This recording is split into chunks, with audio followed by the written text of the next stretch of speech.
Manufactured locally for the Carolinas. This is the Rob Brown Show. Only on the Fan Upstate.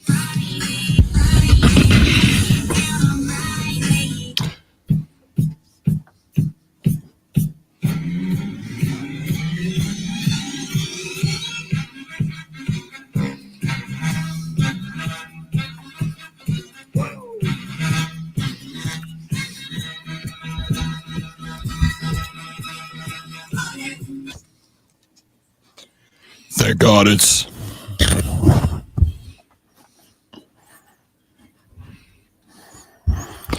Thank God it's... Yeah! Baby! The hashtag Friday Football Fiesta is on. Welcome in, ladies and gentlemen. Happy Friday morning. Happy... We had football last night. We have football tonight, but now it's definitely football eve to you. Welcome in, my dudes, my dudettes, my amigos, my amiguettes. It is absolutely spectacular to be with you for the 4 most electrifying hours in sports talk entertainment that you will find anywhere. The Rob Brown Show is on your radio. Hi. Happy Friday. Cam Skattebo is a monster. Cam Skattebo is, and I mean this in every definition of the phrase, the most entertaining person to watch play football on planet Earth right now. 98 yards, 3 tutties last night. Hey, remember yesterday when we started talking about Thursday night football? And I said, you know, I don't think it is bananas, B-A-N-A-N-A-S, that the Giants could win this football game. But wait, Rob, they're 1-4. They just lost to your New Orleans Saints. Yes, they did. And I want to be very clear here. I do not think that the Giants can beat the Eagles just because the Giants are juggernauts. No. That's not why. I think that the Giants can beat the Eagles for 2 reasons.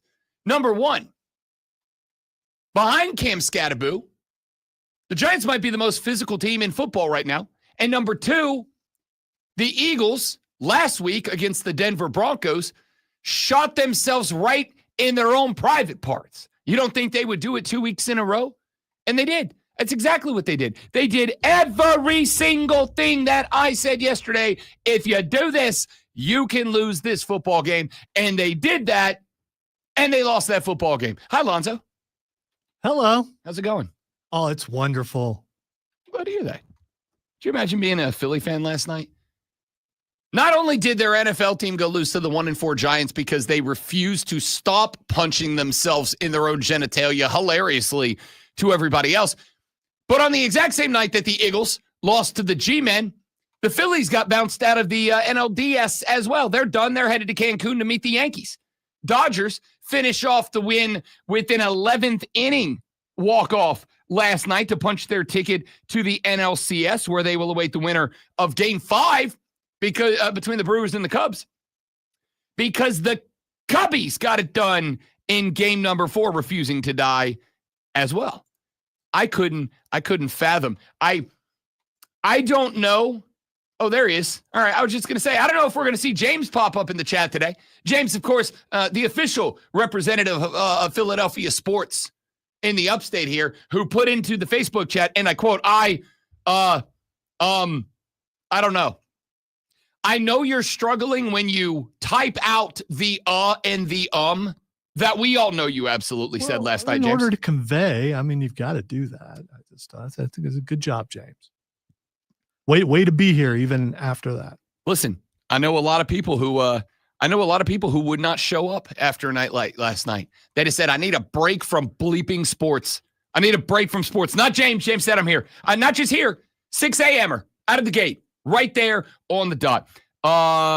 Look, we talked a lot about this Thursday night game last night.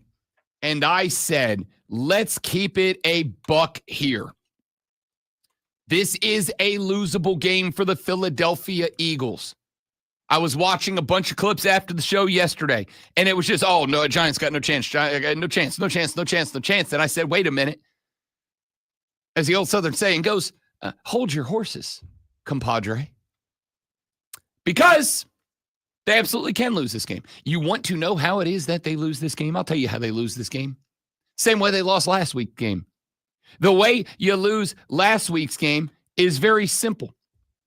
You decide that it is more important to make Devontae and AJ happy than it is to be you. You have the best running back in the National Football League. You have one of the best offensive lines in the National Football League. You are the best rushing team in the National Football League. So, start throwing it all over the field, I guess. It's what you did against Denver, and you lost. Here's the take from me yesterday that I think translates to today. Yesterday, it was announced that Nick Sirianni, the head coach of the Philadelphia Eagles, had a sit-down, powwow, come-to-Jesus meeting with Saquon Barkley, A.J. Brown, Devontae Smith, and Jalen Hurts. And I said there's one of two discussions that are happening in that room when those fellas get together. Discussion number one is, and if you missed the show yesterday, boy, howdy, I got to tell you, you missed an experience because I even did some dramatic acting yesterday. Acted out the whole meeting. There's one of two ways that it goes. The first way that the conversation goes is, hey, guys, I'm glad you're all here. We need to come to a compromise about how it is that we balance out the offense. We need to strategize about how to balance out our offense so that everybody can wear a super duper smiley face to work because everybody's happy. Or the second way that conversation could have gone. The second way that conversation could have gone was, AJ, Devontae, I know you're unhappy because you're not getting the football, but in games 1, 2, 3, and 4, there was a common trend. Do you know what it is, gentlemen? We won the bleeping games. We went 4-0 in those games. And then in game number 5, we were a balanced offense. You are balanced, by the way. You were wildly pass happy, but you got your chance. You got your opportunity. You got your shot. And do you know what happened in that game that was different than in games 1, 2, 3, and 4? We lost the bleeping games. So, conversation number 2 could have, should have, would have been, had you put me in charge. Hey, I understand that you guys are unhappy not getting the ball in the offense that we run when we win the bleeping games. But I, as the head coach of these here Philadelphia Eagles, I am judged by one stat and one stat alone, and only one stat: dubs and L's. And when we were doing it my way, we got 4 dubs. And when we did it your way, we got 1 L. So, considering we have a decent sample size working here, 5 games, we are talking about damn near a third of the season played. And considering my way has us at 4-0 and your way has us at 0-1, we're going to do it my way. And if that just offends and upsets you so much that you would decide that you would like to force your way up out of Philadelphia, cool. Because we've done a pretty good job at drafting fellers. We've done a pretty good job of getting dudes. So if you wish to not play in an offense when Saquon Barkley is going to get the ball 17, 20, 22, 25 times, I understand.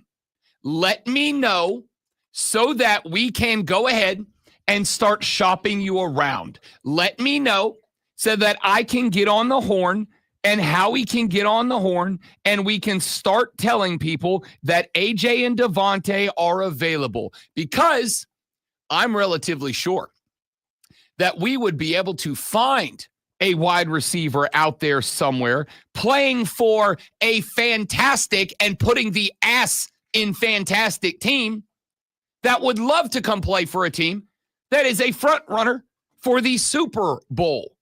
Because if you're not, if your numbers are more important than winning a Lombardi trophy, your objectives and goals are not in line with mine or ours as a team. So this should make everybody happy. Everyone who is upset that it's either been Philly or Kansas City winning the Super Bowl for the last, I don't know, decade or whatever, they both look bad. So you should be happy about that. We're guaranteed there's no way either one of those teams is going to come back and make it to the Super Bowl. No way possible. I can fix the Eagles real quick. Instead of a stat line for Saquon Barkley of 12 carries for 58 yards and no touchdowns and 20 total carries for the team, which, by the way, before you go, well, let's hang on a second there, Rob. That is 20 carries. I would like to point out that of those 20 carries, 7 of them belong to Jalen Hurts. And at least a couple of them were pushes. So I don't really count that. I don't really count Jalen Hurts, which means that Saquon Barkley carried the ball 12 times. Jalen Hurts threw it for the second game in a row 33 times. Well, he threw it 32 last time out, but he threw it 33 times for 283 yards, a tutty and a pick. I can fix the Eagles. That's what I was just doing. Devontae, AJ, we're going to go back to the offense that we were running when we went 4 consecutive weeks, including a trip to Kansas City, and went 4-0. That's what we're going to do. And if you don't like it, fine. LMK. And I'll go ahead and we'll call every other team in the league and we'll go, hey, 2 damn good receivers on the trade block. Let me know. Okay. LMK. Right, let me know. Let me know, and we'll get on the horn. We'll start putting you on the trading block. We'll make the calls. Somebody's going to want a pair of Super Bowl winning wide receivers if you would rather be numbers-driven wide receivers and not 2-time Super Bowl wide receivers. It's up to you. But Saquon Barkley's getting the ball 22, 23 times a game, because I don't know if you caught it last night, but Cam Skattebo, the most entertaining football player, in my opinion, on the face of planet Earth right now, Cam Skattebo, was in Fuego yesterday evening. That's not even that far off from being Cam Skattebo. Yeah, that's him. There he goes. Every single play. Cam Skattebo last night had something going. Like he was just it. He has got that Rob Gronkowski, too dumb for his own good, Neanderthal blood, caveman brain strength to him. He's just a hoss. And I don't think he feels pain at all. Or if he does, he's the type of dude that would feel pain and go, pain, make weakness leave body. Cam like pain. Cam give pain. Right. I love this guy. Not saying that this is that he's doing anything he shouldn't be doing, but it reminds me of that guy from the program, and I forget his name. The dude that was wide open. Yeah, that guy. I haven't seen that movie in 15 years. I should go back and watch it. One of Chris Lewis's favorite. Brings it up all the time. I love Cam Skattebo. And the Giants last night figured something out early in the game. They said, if they figured out that they need to ship a certain quarterback out. Oh, God. You know what? I do want to get to that here in a minute, because I felt in my heart, I felt bad for Russell Wilson last night. I really did. I'll get to that in a little while. I felt vindicated. I felt bad for Russell Wilson last night. So they figured something out. We should give Cam Skattebo the ball 19 times. Throw it to him a couple as well. Cam Skattebo touched the ball 21 times last night. The Giants figured out, hey, we're running the ball pretty well. You know what the Giants did last night? They ran the ball, and I need you to listen to me, Nick Sirianni. 39 times they ran the football last night. Why? Oh, mio, mio. Did they run the ball 39 times last night? Because it's what they're the best at. So they did that. And they said, we're going to keep doing that until you stop us from doing that. And they couldn't. Because A, I don't know that any one guy in the NFL is taking down Cam Scatterbo. I don't know what it is. Like I said, I think he's got that Rob Gronkowski. I only got 2 brain cells because I put all of my stats into strong. Like he is a video game creative character where you've got 100 points to distribute between your skill set, and Cam put all of them into strength, 0 into brain. And I love the guy, so that we're clear. I'm a Cam man. I'm a scat man. I can't do it. I can't scat. I wish I could. I'd be famous. I love scatterboo. That's good. I mean, it's not good. It's still scatting. I mean, you don't have to be good to do it. It's not good. I love this guy. And I love him because of that game last night. I mean, I loved him beforehand, but I love him because of the style of football that he played last night. It was fun. They said, oh, look, Cam Scatterboo's kicking everybody's ass over and over and over. Let's just keep giving him the ball over and over and over. And they out-physicaled Philadelphia. And Philadelphia kept saying, well, we better make AJ and Devontae happy, because if we don't make AJ and Devontae happy, they might leave. Let them go. What's the point of having them on the team if you're over and they're happy, or you're undefeated and they're sad? Like, I get it. They got to get their numbers because they want to get paid, and they get paid by numbers. I'm not saying that I don't understand and that I don't feel for them. You guys know, because you all call me woke all the time. I am pro player. I am pro player. All the time, I am pro player. But the job is to win Super Bowls. The job is to win football games and to win Super Bowls. And when you were running Saquon Barkley a bunch, you were winning games and Super Bowls. And when you decided, let's have a meeting, let's have a kumbaya, let's come to football Jesus. We're going to throw it a bunch more so that AJ and Devontae are happy. You're 0-2. Not only are you 0-2, but you're 0-2. And one of those losses was to the 1-4 New York Giants, who lost to the New Orleans Saints the week before that. That's who you lost to. By the way, you know how I always say the transitive property of football is a good thing and you should celebrate it and everyone should subscribe to it all the time? The Saints beat the Giants, who beat the Eagles. Ladies and gentlemen, my New Orleans Saints are better than the defending Super Bowl champions. Hell yeah, we did it. Congratulations, everybody. Hit the freaking goal horn. All right. Not the Eagles. Not the Eagles. The Saints are now officially better than the Philadelphia Eagles. And I got to tell you, it's the little victories, people. Because that's the only victories we have. But we beat the Giants, who beat the Eagles. Therefore, the Saints beat the Eagles. Therefore, we are now officially better than the reigning defendings. Hell yeah. All right.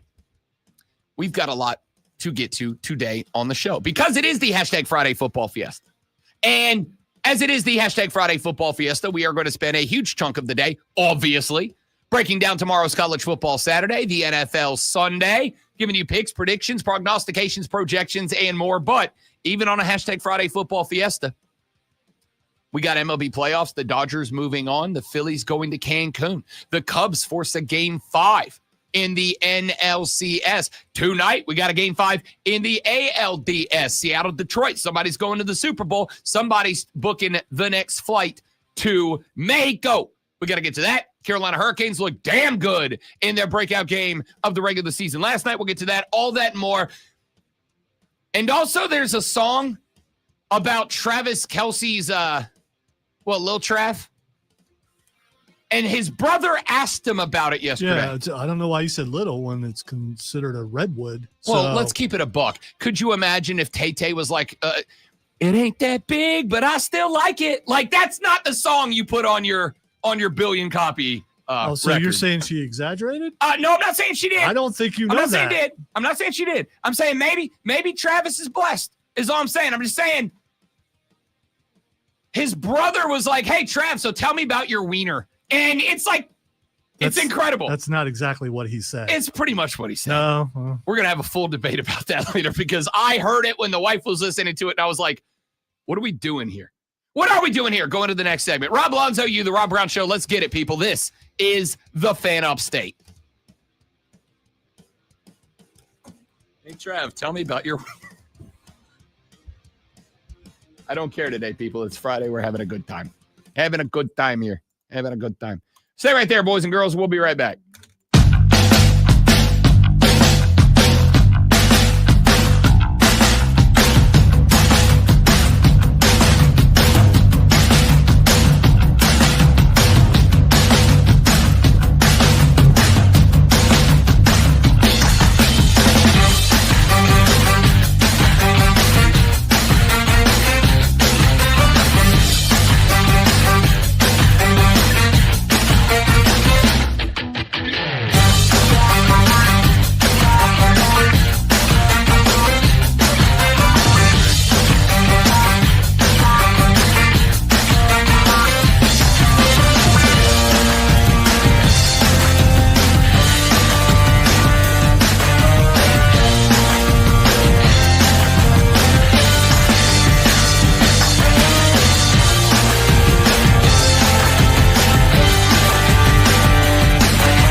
Across the Rob Brown cinematic universe. Do you care about, are you interested in, are you entertained by the stuff going around the North Carolina football program right now? Are you entertained by it? Is it interesting to you? Is it in any way, shape, or form compelling? And the reason that I ask is because I can't stop following it. I don't know why. but it's addictive to me.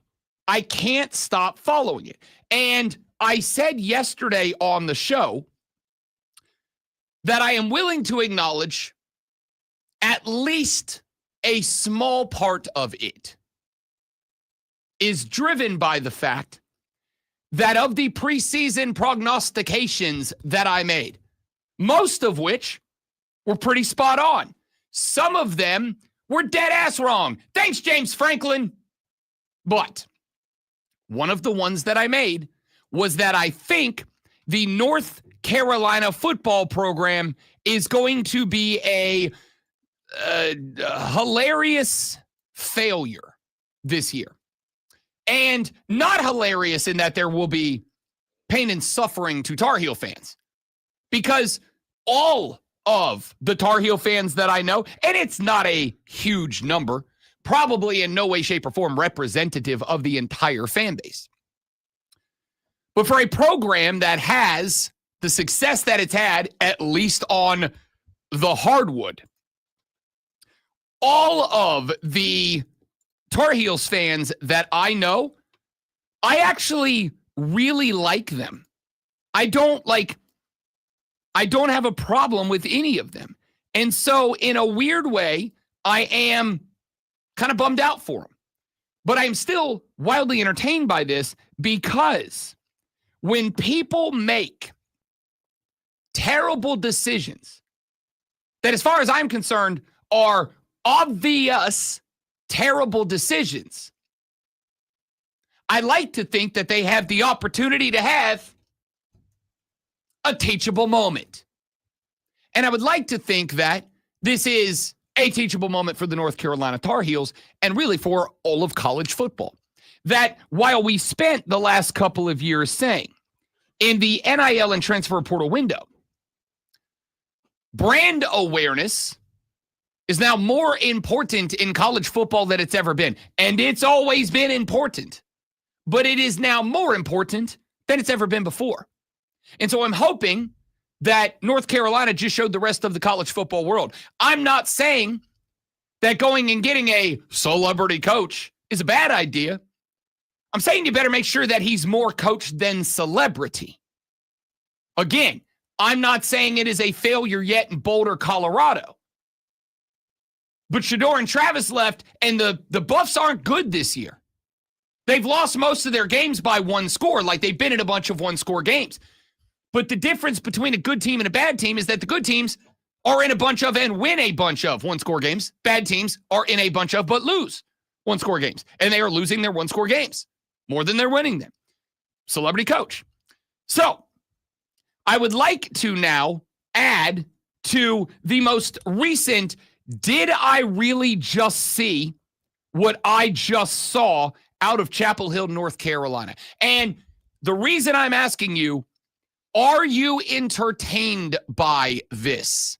Are you engaged by this? Are you compelled? Is there anything in this North Carolina story that makes you say, I'm keeping up, I'm checked in, I would like to know what is happening here? Because there is for me. I keep coming back to this over and over and over and over again. Here's the most recent one that just popped up. I got yesterday, because I am on TikTok. I don't use it as much as I do Twitter and Instagram, but I'm on there because, the youths, that's how they communicate. And I got to be locked in. So I'm on TikTok. And every now and then, I will get somebody who sends me a DM on TikTok. And they're like, Rob Brown, I think you would be interested in this TikTok.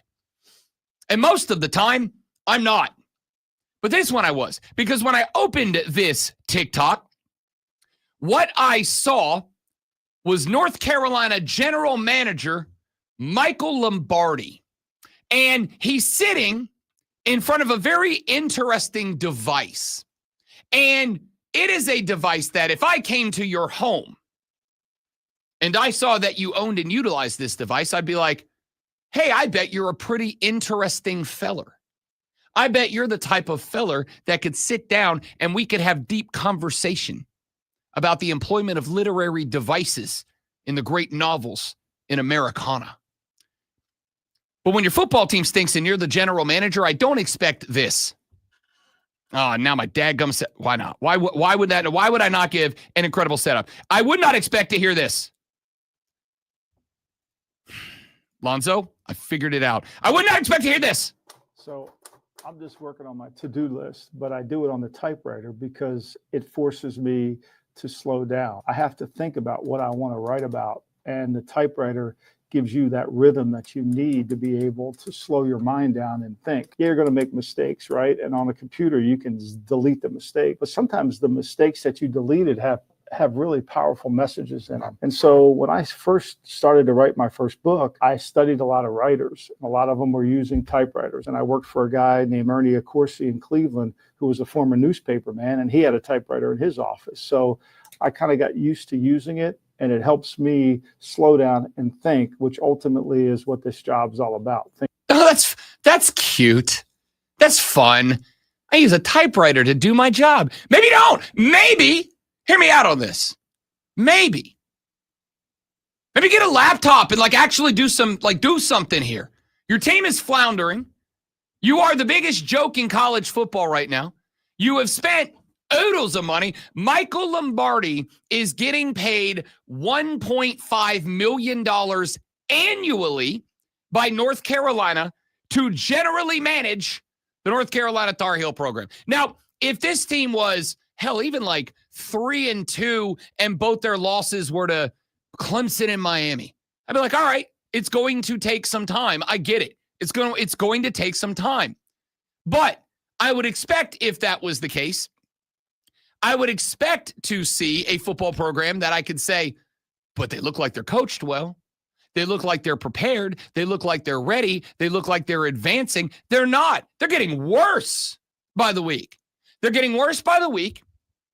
There are allegedly, but even if it's not true, even if there's smoke but no fire, there are people around Chapel Hill that are telling people with, not typewriters, Michael, but computers, what with it being 2025 and all, that your program, which you are, again, getting paid $1.5 million a year to manage, and they ain't managing bleep right now. The conversation around your program is that your head coach is considering paying the school $1 million not to coach there anymore. And the school is actively looking for ways that they can not buy the coach out, but still get him gone. And I got you posting adorable little TikToks right now about, I like to use, and by the way, he's even doing the old man one finger type. You know what I mean? When I started. Hey, not everybody went to typing class, and not everybody was successful at typing class. Okay. If you're a dude who has to do the hunt and peck one finger at a time, I'm sorry. You can't do a $1.5 million a year job. You just can't. See, that's not. You can't. You can't do that, because I will tell you, my left hand has started shaking and I cannot type because it will stutter on the keys. Maybe he has a medical condition. No. He is choosing to do this. And here's the thing. No, he doesn't.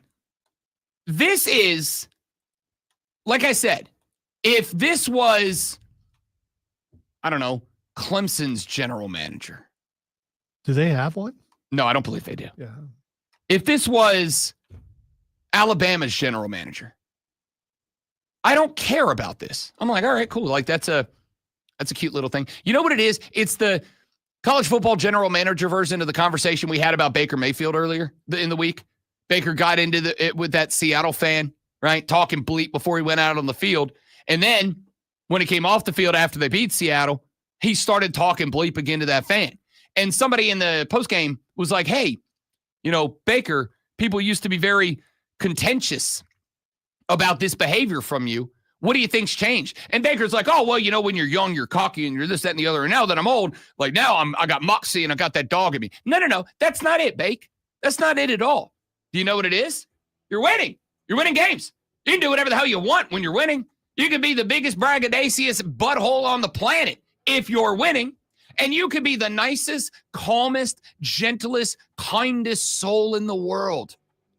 But if you're a quarterback or general manager and your team's getting his ass kicked, what are people going to say about that? Show me some fire, man. Right?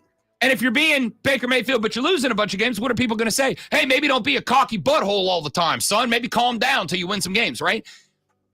This would be fine from Bama's GM. But I see this, and I'm like, dude, you're getting paid $1.5 million a year. You're probably, if I had to guess, inside the top 5 highest paid employees by the state of North Carolina who entrusted and invested in you to run this program, and you're not doing that at all. This team's terrible. I had an almost violent reaction to this. Your team sucks. It's getting worse. You are being eaten alive by your fans who are not even showing up to games. You're being eaten alive by local media who, like me, love for the local team to be good. It is better for them to be good than bad. You're getting eaten alive. And the way that you decide to handle that is to go post TikToks about, I like to use a typewriter, and then I go get some hard candies, and I call the AARP to see if I can get my discount. Like, stop, dude. Stop. Get off TikTok and go Google, how do I make my football team suck less? Maybe that's the play. I don't know. Okay.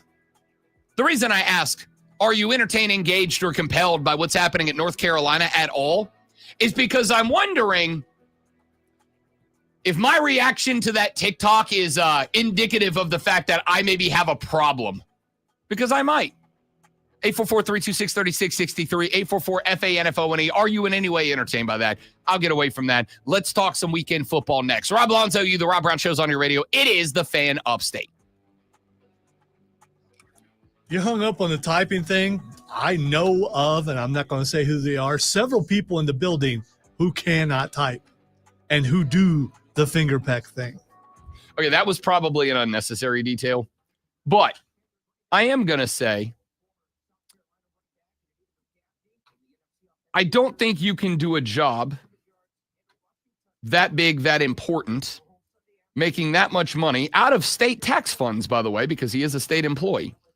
I don't think that you can do a job that important and not be computer literate and skilled. I don't think you can do it. I do think you're hung up on that, and I think it was a prop thing because I'm sure that he knows how to dictate. I'm sure that he has hired help that will type out whatever he wants typed out. Then show that. Why? Then show that. It's not as entertaining. It's just a bad look. It's just a bad look. When your team is this bad and you're the guy who's in charge of it, it's a bad look. I don't know. Like I said, this may very much be indicative of I'm just an a-hole with a problem, but I'm compelled by this. I acknowledge that. I might just suck as a person, but that's the reaction I had. Be right back, guys.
If the effects are good, that's what I'm going for anyway.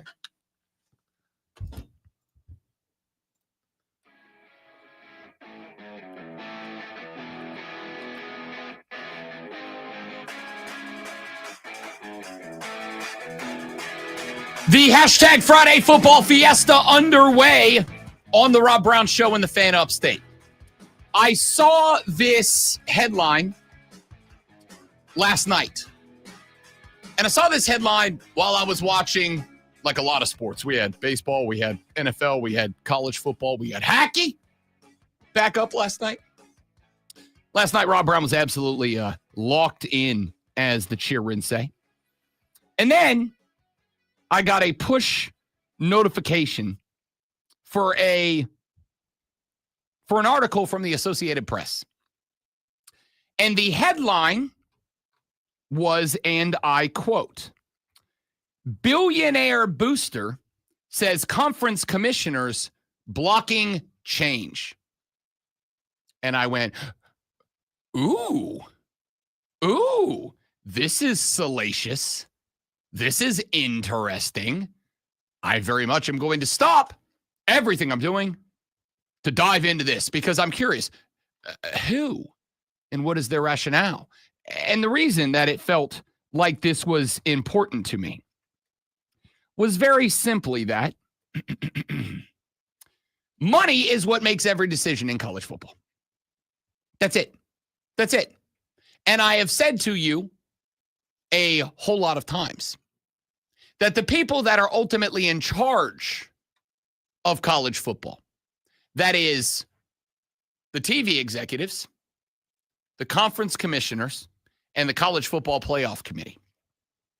The people who are in charge of making the decisions around college football are people who wear suits and ties and make paychecks that have a lot more zeros in them than yours and mine. And I'm pretty confident saying that is likely true of at least 99.9% of our listening audience right now. So, if money makes the world go round in college football, and at this point, I think even the most diehards would have to say, yeah, no, it definitely does. The only way that fans would ever have an impact on decisions being made about college football is if they were able to band together by the millions and influence the money dramatically. And the reality of the situation is you can't and you won't. You can't and you won't. Over the past, I don't know how many years, every time that there is a controversy in the land of sports, professional or college, there is a pattern that emerges. It is online outcry. It is virtue signaling about the behavior you're going to engage in to respond to it, and then not that behavior happening. It's nice to say. It's like most things on the internet. People talk a big-ass game behind the keyboard, but when it is time to actually make the sacrifice, when it is time to actually make the behavior change to create the change that we want to see, nobody's willing to do it. I know I always lean on this as an example, but I do so because it's the biggest, latest, best one. It is like when all those people said, I'm never watching the NFL again after Colin Kaepernick took a knee for the national anthem. And do you know what happened literally that year? The ratings went up, and the NFL got more money out of their TV deals. We're not going to do it. So if you can't get millions of what I refer to, because I'm a big comic book nerd, as street level fans to come together, to band it together, to make a huge behavioral change that impacts the flow of money, which at the end of the day, if I may sound cynical for just a minute, is literally what drives everything that happens in the United States of America, it is 100% all financially driven. Every aspect of it. Zero concern for the impact it has on people. It is money driven. Yes, that includes your beloved college football. If we're not going to make the behavioral change, then the people who have the power to make the change are the people who have the most money. So, Cody Campbell is the Texas Tech's billionaire head of regents. And he got into a bit of an argument. Got into a bit of an argument about how the proposed pooling of TV college football rights could, quote, feed additional billions into school coffers, end quote. But that the progress is being held back because, and I quote, the conferences are all represented by commissioners who are very, very self-interested. Campbell said at a panel discussion held by the Knight Commission, an oversight group that released a survey in which a majority of college executives who responded said Division I sports was headed in the wrong direction. He said, quote, the commissioners don't really care what happens at the institutional level. All they care about is what happens to them. And I think that is fundamentally the problem, end quote.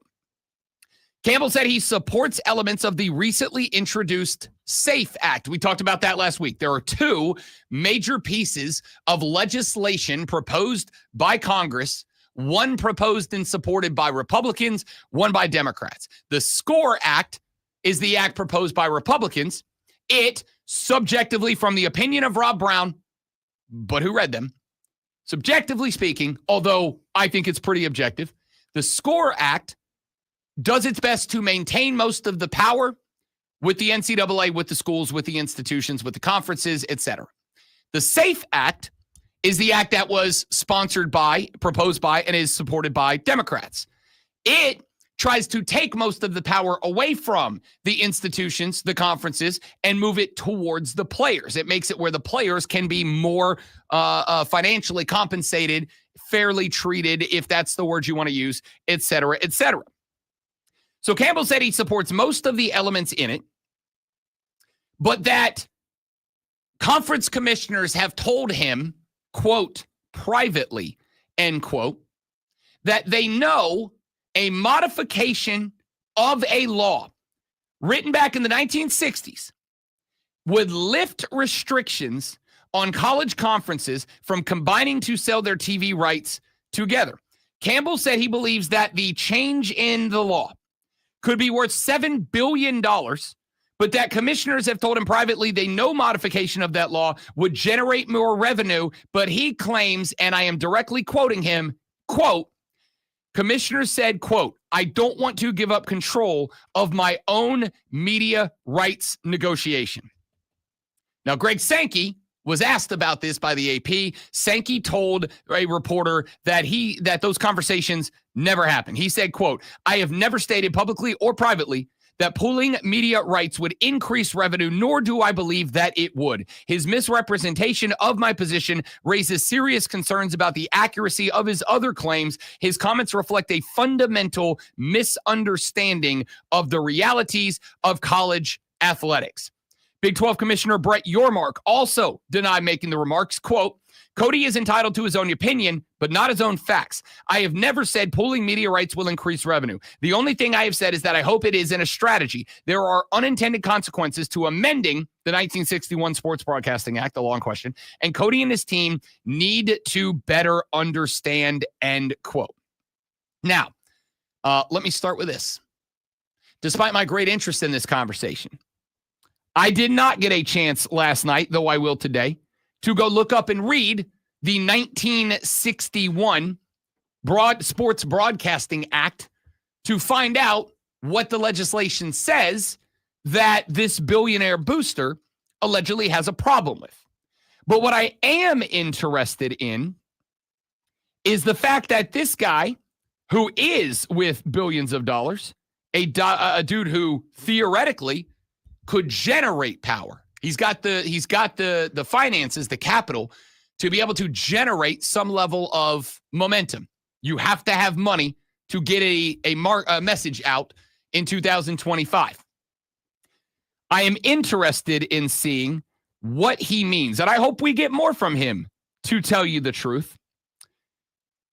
I'm curious as to how he sees this shape up. Basically, what he said here is that if there is a change to the amendment, that theoretically television rights could be pulled in a way that everyone across college football could benefit from it. Not just the two conferences that have the fattest contracts while everybody else gets left in the cold. I heard a very interesting conversation I'd like to get to later in the show from a FCS podcaster a little bit earlier this week that was talking about the fact that there are FCS schools who are having a major problem and some lower level FBS schools having a problem, that their rosters are getting rated every single year, and they believe it is not tenable to maintain rosters in the current structure of college football while also having all of the money in college football go solely and exclusively to the big schools. Said it's not tenable. They said on their podcast, I don't necessarily believe it. I don't not believe it. I just don't know that I do believe it. They said they think we are reaching a tipping point where we are going to start seeing smaller schools, and not just FCS, but potentially lower level FBS schools have to shutter their football program because there's just not money to go around. The argument here from Cody Campbell is that if that law was to be changed, and there is a mention of it in the SAFE Act, which is the new act proposed by the Democrats, not the OG act proposed by the Republicans. There is a change in it that he said would allow television rights to be pooled in a way that everybody in college football could benefit, but that the conferences do not want to surrender. He says this would be better for individual institutions across America. But the conference commissioners say, no, we want to maintain our control of and over our conference TV rights deals so that the conferences are better off and we just get to get as much of the pie as possible. Which, for the record, I do believe that is the case, even if they won't say it out loud. Otherwise we wouldn't be doing it, right? Like if that didn't make the most sense for the conferences, the Big Ten and the SEC wouldn't be out here trying to strong arm everybody. So I'm interested to see where this goes, because this is the first person that I've seen come at it from this angle that feels like they actually have the resources to move the conversation in a direction. So we'll see what happens. We will also see what happened last night in sports with Lonzo's Sports Flash. Wow, well done, big voice guy. I worked on that one. The New York Giants shocked the Eagles last night, handing the defending champs their second consecutive loss for the first time since 2023. With a 34-17 win, rookie Cam Scattaboo rushed for 98 yards and 3 touchdowns, while Jackson Dart completed 17 of 25 passes for 195 yards and a score. In the MLB playoffs, the Dodgers punched their ticket to the NLCS and ended the Phillies season with a 2-1 win in 11 innings. Tyler Glasnow punched out 8 and allowed 2 runs and no hits across 6 innings. Phillies had just 4 hits, going 1 for 7 with runners in scoring position. Chicago Cubs stayed alive, beating Brewers 6-0 last night. Matthew Boyd struck out 6 batters, gave up 2 hits and no runs in 4.2 innings. The winner of the Game 5 will face the Dodgers for the pennant. Hour number 2 of the Rob Brown Show and Water Cooler Cheat Sheet coming up next.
Let's get it, people. The Rob Brown Show is back on your radio. It's the Fan Upstate. Welcome in, Rob Brown. That's me. The Great Alonzo. That's he. We are glad to have you here on a hashtag Friday Football Fiesta. And oh boy, howdy, do we have some stuff to talk about. We got a great weekend upcoming in college football. We're going to do the water cooler cheat sheet here in a minute, the top 3 sports stories you need to know. Then we'll spend the rest of the hour looking at the college football weekend that gets going. Well, it got going last night, but it keeps going tomorrow. And there's a lot that we need to get to and break down because last week kind of felt like it was the first week where college football truly began to sort itself out to some degree. Last week, it felt like the week where we started to get a real pulse on who are the genuine contenders. And there's a bunch of them. Parity is at its best, the best it has been in a long time in college football this year. At least it feels that way to me. This weekend, I think this weekend we get an even more clear picture. I think we dial in a little bit. I think this weekend we are truly going to be able to separate the contenders from the pretenders in college football. So there's a lot of games that I think have national impact at the end of the year. And some of them may not jump off the page at you, but I'll tell you which ones they are as we roll through the entire college football Saturday coming up in this hour of the show. In the next hour of the show, I got a couple of sound bites for you I would like to play. And then we will do a bunch of NFL. Segment number 2 of next hour, we'll give you a breakdown of some of the biggest games from NFL Sunday. And then at 8:40 a.m., Rashad Beard will join us, host of the Panther Nation podcast. We'll get you set up for Carolina hosting the Dallas Cowboys coming up on Sunday. Then at 9 o'clock, Kevin and Jarrell Hendricks of the Moving the Chains podcast will join us. They will get you set up for some Friday Night Lights action, run you through all of the most important high school football games taking place around the upstate. Then at 9:20 a.m., the illustrious Denton Day, host of College Football Overtime on Sirius XM Radio, will join us. We'll get his thoughts on the biggest games in the college football landscape. And then we wrap up the show. And I and Lonzo, we go enter a state of hibernation until about 8 o'clock tomorrow morning when wrestling and football kick off. Oh, can't wait. Going to be spectacular. Tomorrow's a great day. Tomorrow, we're going to get wrestling at 8 o'clock in the morning. Then we've got college game day. Then we've got stellar football games. We've got top 25 matchups in all 3 windows tomorrow. Then do we have college football at night? But we also have the NHL back, the NBA preseason. We've also got the NLDS Game 5, Brewers Cubbies. Somebody's punching a ticket to the World Series tomorrow night. Somebody's punching one tonight, too, because the Mariners and the Tigers have a Game 5. It's a busy day on the Rob Brown Show is what I'm trying to tell you. So, with that being said, it is 7:04 in the morning. You have less than 56 minutes until you have got to be up, showered, dressed, get your breakfast, get your coffee, your Red Bull, whatever it is you do in the mornings. You got to get to the office. You got to log in. Or maybe you got to respond to your emails by pecking them out one key at a time on a typewriter and then hand delivering that message because it's clearly the best way to handle your communications. Get to make eye contact. It's important. Yeah, 8 o'clock in the morning. Ugh. Click, click, click, click, click, click. Click, click, click, ding. Oh, can't wait. If you missed that, go back and listen to the first hour. Was that an electric typewriter or a manual? It's manual. Oh, okay. For the record, you got to push those a lot harder. I used to own a typewriter. I was never good at manual. I could not because the weighted keys and I would push too hard and the typewriter would threaten to go through the desk. Not only did I actually used to own a real typewriter. I used to own one. And I used to use it with regularity. You know when I didn't use it? When I had a friggin' job to do and computers are a thing. I used to have a typewriter. In fact, I loved my typewriter so much that I spent on Sunday more than 20 minutes of my life with a dear friend of mine who's like a computer guy. When I say, I mean like he builds them, right? Like that's his thing. searching and experimenting with mechanical keyboards because they feel like a typewriter. And I like that. I like that weight. I like that resistance. I like that click, click, click sound when I type. It's going to drive Lonzo absolutely bananas if I get one. But I like the feel, but it's connected to a computer. Dude, you already type so hard. I know, I really do. The wife it's gonna be that hates much me. lighter. If I break the laptop off, the wife goes in the bedroom. She's like, nope, ain't dealing with this. All right, water cooler cheat sheet.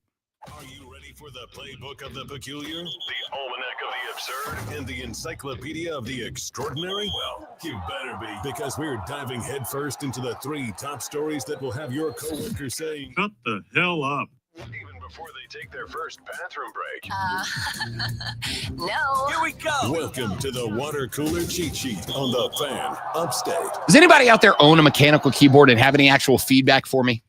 All right. I just don't understand what a mechanical keyboard is. It's a standalone keyboard. It's bigger and heavier. The keys are independent of each other. So each key, like on your standard keyboard, there is one big digital board underneath it. So when you press a key, it's all one board, which is why so many keyboards, like, they don't feel super sturdy. A mechanical keyboard, every key has its own switch underneath it. So it's every key's independent of each other. And it just gives you a lot more like resistance and feel between clicks. All right. I believe I have one of those that I was given for like Christmas, I think. And it's more of a gamer keyboard, but I hate it. So no, because I can't get it to. Anyway, the keys are all lit up. Each one's individual the way you're talking about. Yes. So I understand now. I know you can't have it because I don't think it's functioning correctly. If it was, I would just give it to you. I'm about to spend an obscene amount of money on a keyboard is the point. All right. That's enough keyboard talk. All right. This ain't that kind of show. You want that show? Go listen to AM radio. There is in the no morning. show about that. I bet there is. All right, let's get to the water cooler cheat sheet. By the way, 2 texts. One says, don't forget about those of us that are on the way home from work. Yes, you know what? I always say good morning to the people and the people on the way to work. You are right. I know that we are the overnight slot. Good night. We are the overnight slot. For those of you who got to work throughout the evening, thank you for being here. If you're a 6 a.m.er, but the 6 a.m.er's on the wrong side of the clock, please know I used to work overnights. I respect you. I acknowledge you. One's up for the overnighters. Good on you for doing it. I also have worked overnight. It so sucks. I definitely hated get it. Well, I became nocturnal entirely. Your world just becomes a totally different thing. Yeah. And texter number 2 said, Rob, tomorrow's game does not punch a ticket to the World Series. Yes, I know. I was talking very quickly because I was excited. Tomorrow's game punches a ticket to the NLCS. Tonight's game punches a ticket to the ALCS. I'm a baseball guy. I am, though, texter, and I can prove this. Just a dumbass sometimes. So I apologize for that mistake. Okay, that felt personal. I apologize for that mistake. Thank you for correcting me. Item number 1 is about baseball. Ladies and gentlemen, because we had a couple of games go down last night in the National League in game numero uno, it took 11 innings and just 2 runs. The Los Angeles Dodgers get the dub last night in game 4 of the NLDS. They win the series over the Philadelphia Phillies 3-1, and they are the first NL team to punch their ticket to the next round. Tyler Glasnow went to the bump for LA. 6 innings, gave up just 2 hits, no runs, K'd 8 in his effort. And then the guy that I think last night, though he was not credited with the win for some reason, though I think he should have been, Roki Sasaki went to the bump in the 8th inning.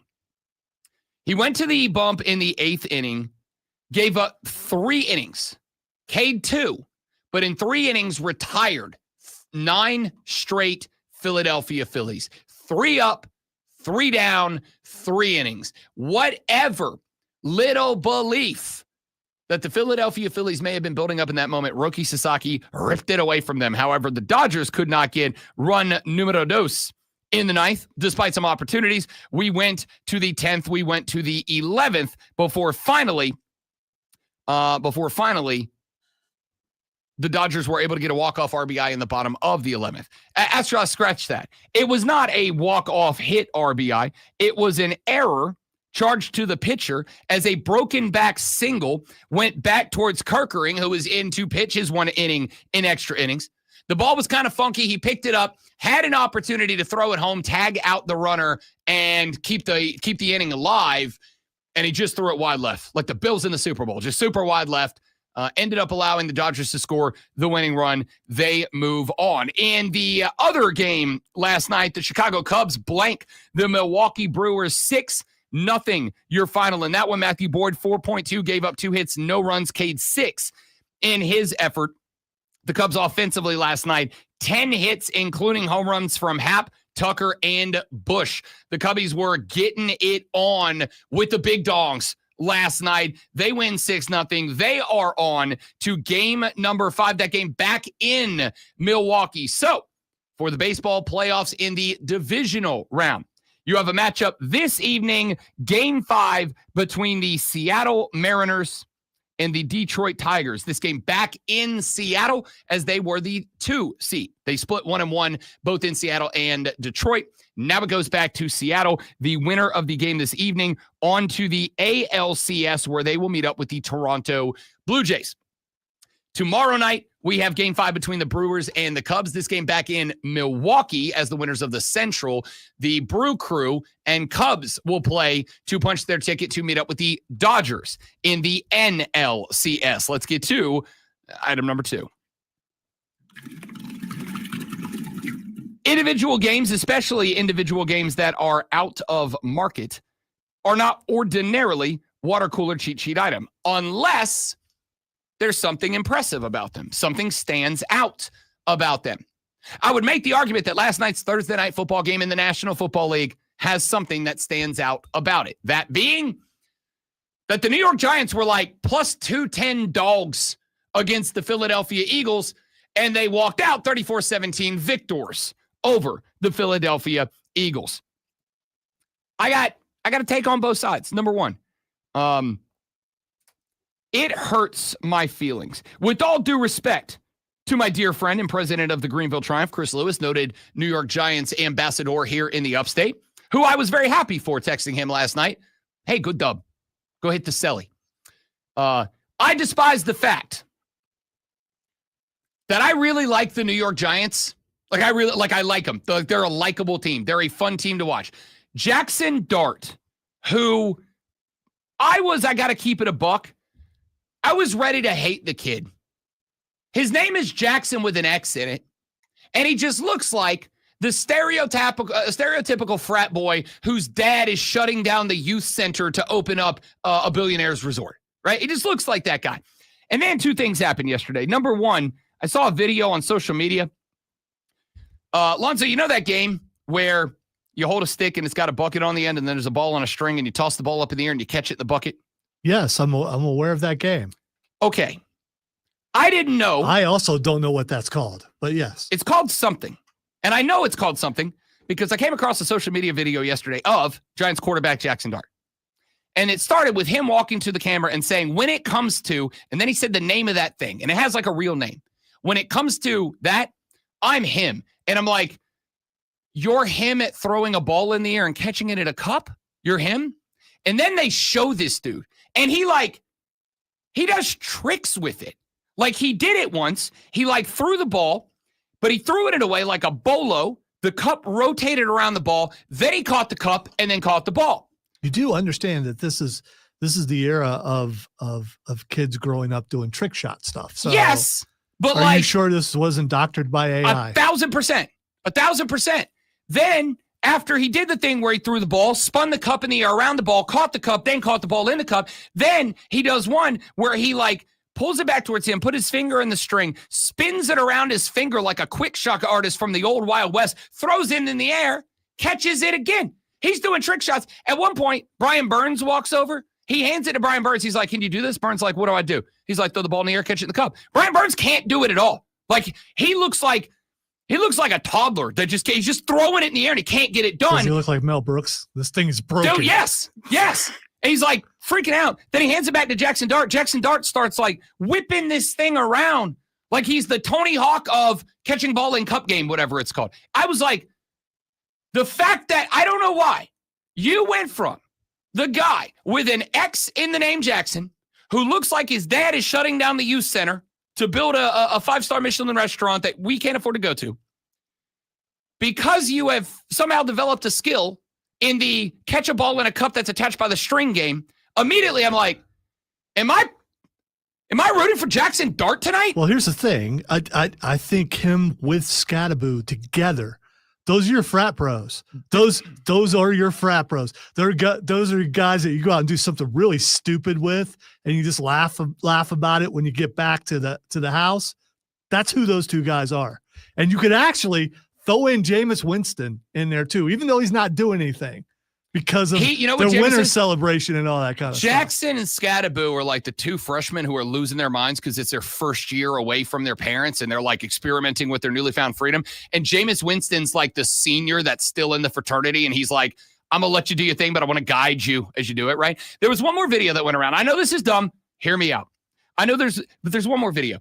One of the things that's happening with pro teams now is that they're doing these social media videos where they have the players on their way to or from practice, like play a game or answer questions or interact with the mascot or whatever. So they did one for the Giants where they had a long table, and on the other end, they taped cups of different sizes, and they were giving the players ping pong balls to roll the ping pong ball across the table and try to land it in one of the cups that was taped to the other end of the table. These players, Brian Burns being one of them, they're like rolling these ping balls. None can get them to go in. And what I choose to believe was the absolute first take. Cam Scattaboo walks over. He grabs a ping pong ball out of the cup that they have sitting on the table. He looks at the other end. He throws it, sinks it right into the cup, and he just goes, whoa, and walks away. And every other player's like, Cam Scattaboo, ladies and gentlemen. And I had the reaction of, I know a frat party beer pong shark. When I see one, I love this kid. Also, those are your Greek Olympic bros. Yes. You got a shot at winning the whole thing if those guys are on your team. It has been a while since I played. I would jump back right in today, but as a former ace on the beer pong table, immediately I was like, this guy's a psychopath, and I'm not, and I would still be best friends with him. He's that Rob Gronkowski idiot who doesn't know his own strength, and I love that guy. Love that guy. Cam Scattaboo, Jackson Dart, and the New York Giants knock off the Eagles last night, 34-17. Now, the Eagles did what I said yesterday, was the one thing that had me say, I'm probably going to bet a Giants cover. I didn't do it. I'm mad I didn't do it. Wish I would have done it. But I said yesterday I want to bet the Giants cover because they had that team meeting. By team, I mean Jalen Hurts, A.J. Brown, Devontae Smith, Saquon Barkley, Nick Sirianni. A.J. Brown is like denying it ever happened. I just saw a video. Cool. Yeah. Cool. I saw a bunch of reports about it.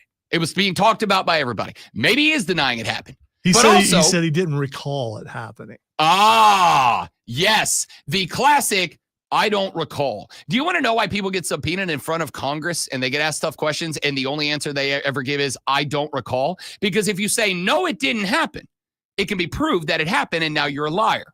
But if you say, I can't recall, and it's proved it's happened, you just got to go lying about this, but you can't prove it's a lie. Hey, man, I must have forgot, must have slipped. I'm a very busy person. Anyway. They had the meeting. The meeting was, as I said yesterday, I am terrified for the Philly fans, not for me. The meeting was, yeah, we're going to throw the ball more, guys. Last night, they threw the ball, again, 33 times. They ran it 20, which counts 7 Jalen Hurts runs, including the tush pushes and the outside runs. Saquon Barkley carried the ball 12 times. What did I say yesterday? If Saquon Barkley carries the ball 15 times or less, the Eagles can lose this game. He did. They lost the game. Jackson Dart, 17-25, a butt 95 and a touchdown. Also ran one in. Cam Scattaboo, 19 carries, 98 yards, 3 touchdowns. The Giants did for Cam Scattaboo what the Eagles should have done for Saquon Barkley. It won them the gosh dang football game. I want to talk more about that later. And I want to do 1 hour where we only talk about Cam Scattaboo, but I'll save that for a podcast. Item number 3. Won't spend a ton of time on this one because it is very early in the season, and I know I have to get you all to warm up to the cold sports. 6-3, the Canes opened the regular season with a win over the New Jersey Devils last night, and they looked impressive, my dudes. Now, in fairness, 2 of those goals came inside the last minute of play on one empty netter and 1 breakaway from Eric Robinson. But, by the way, Canes get a 6-3 win out of the gate. It was impressive. A duo from Seth Jarvis. He scored twice. So did the newest member of the Carolina Hurricanes and a guy I'm very interested in seeing play, the defenseman, Keandre Miller. I'm really pumped to see this guy play. 6'5", 210, plays much bigger, scored twice in the game last night. Sebastian Aho and Shane Gottesbear had a pair of assists for the Canes last night. Taylor Hall and Eric Robinson scored the other 2 goals last night. A hot start for the Carolina Hurricanes, knocking off Eastern Conference rival, the New Jersey Devils, in their opening contest. When we come back, it's time to start talking some college football.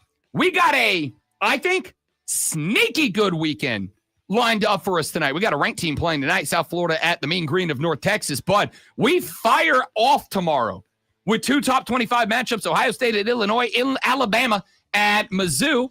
We've also got a bunch of other top 25 teams in action early, in the midday, and late.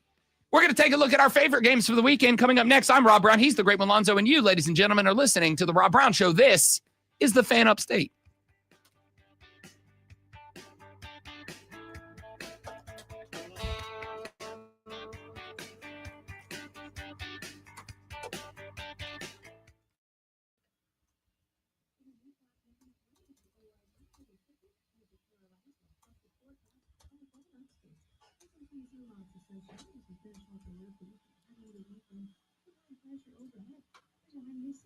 The Jackson Dart thing makes me want to go find a completely useless thing and then just become a world-class talent at it. Go for it. Stay right there, guys. We'll be right back.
I'm going to go ahead and make a major life announcement here on the show right now, on the stream only.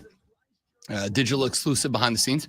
I have joined the group of guys who tuck the laces inside of their shoe and don't tie their shoes anymore because of sleek fashion purposes. I am now the guy who does not tie shoes. I lace them to the inside and then tuck them inside the shoe and don't tie them. I'm still getting used to it. I don't know that I'm young enough to pull it off, but I also know that I'm doing my best to try. However, I did put on today, for no reason other than it was clean and I wanted to, golf pants and a polo that I obviously matched with the hat and everything. So like, I'm clearly trying too hard is the point here. And I'm okay with that. I'm okay with that. Can you stay on the rest of the show and be making because we will? I'm so It's news. The Rob Brown Show. Now morning 6 to 10 on the Fan. The Fan Upstate. Your guide to the gridiron. The maestro of the matchups and the keeper of all things cool.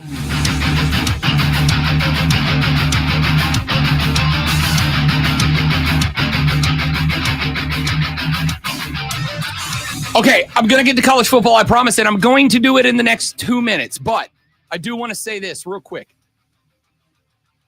Did you see the interaction with Brian Daboll last night on the sideline? Did you see the interaction after Jackson Dart had to go into the blue medical tent?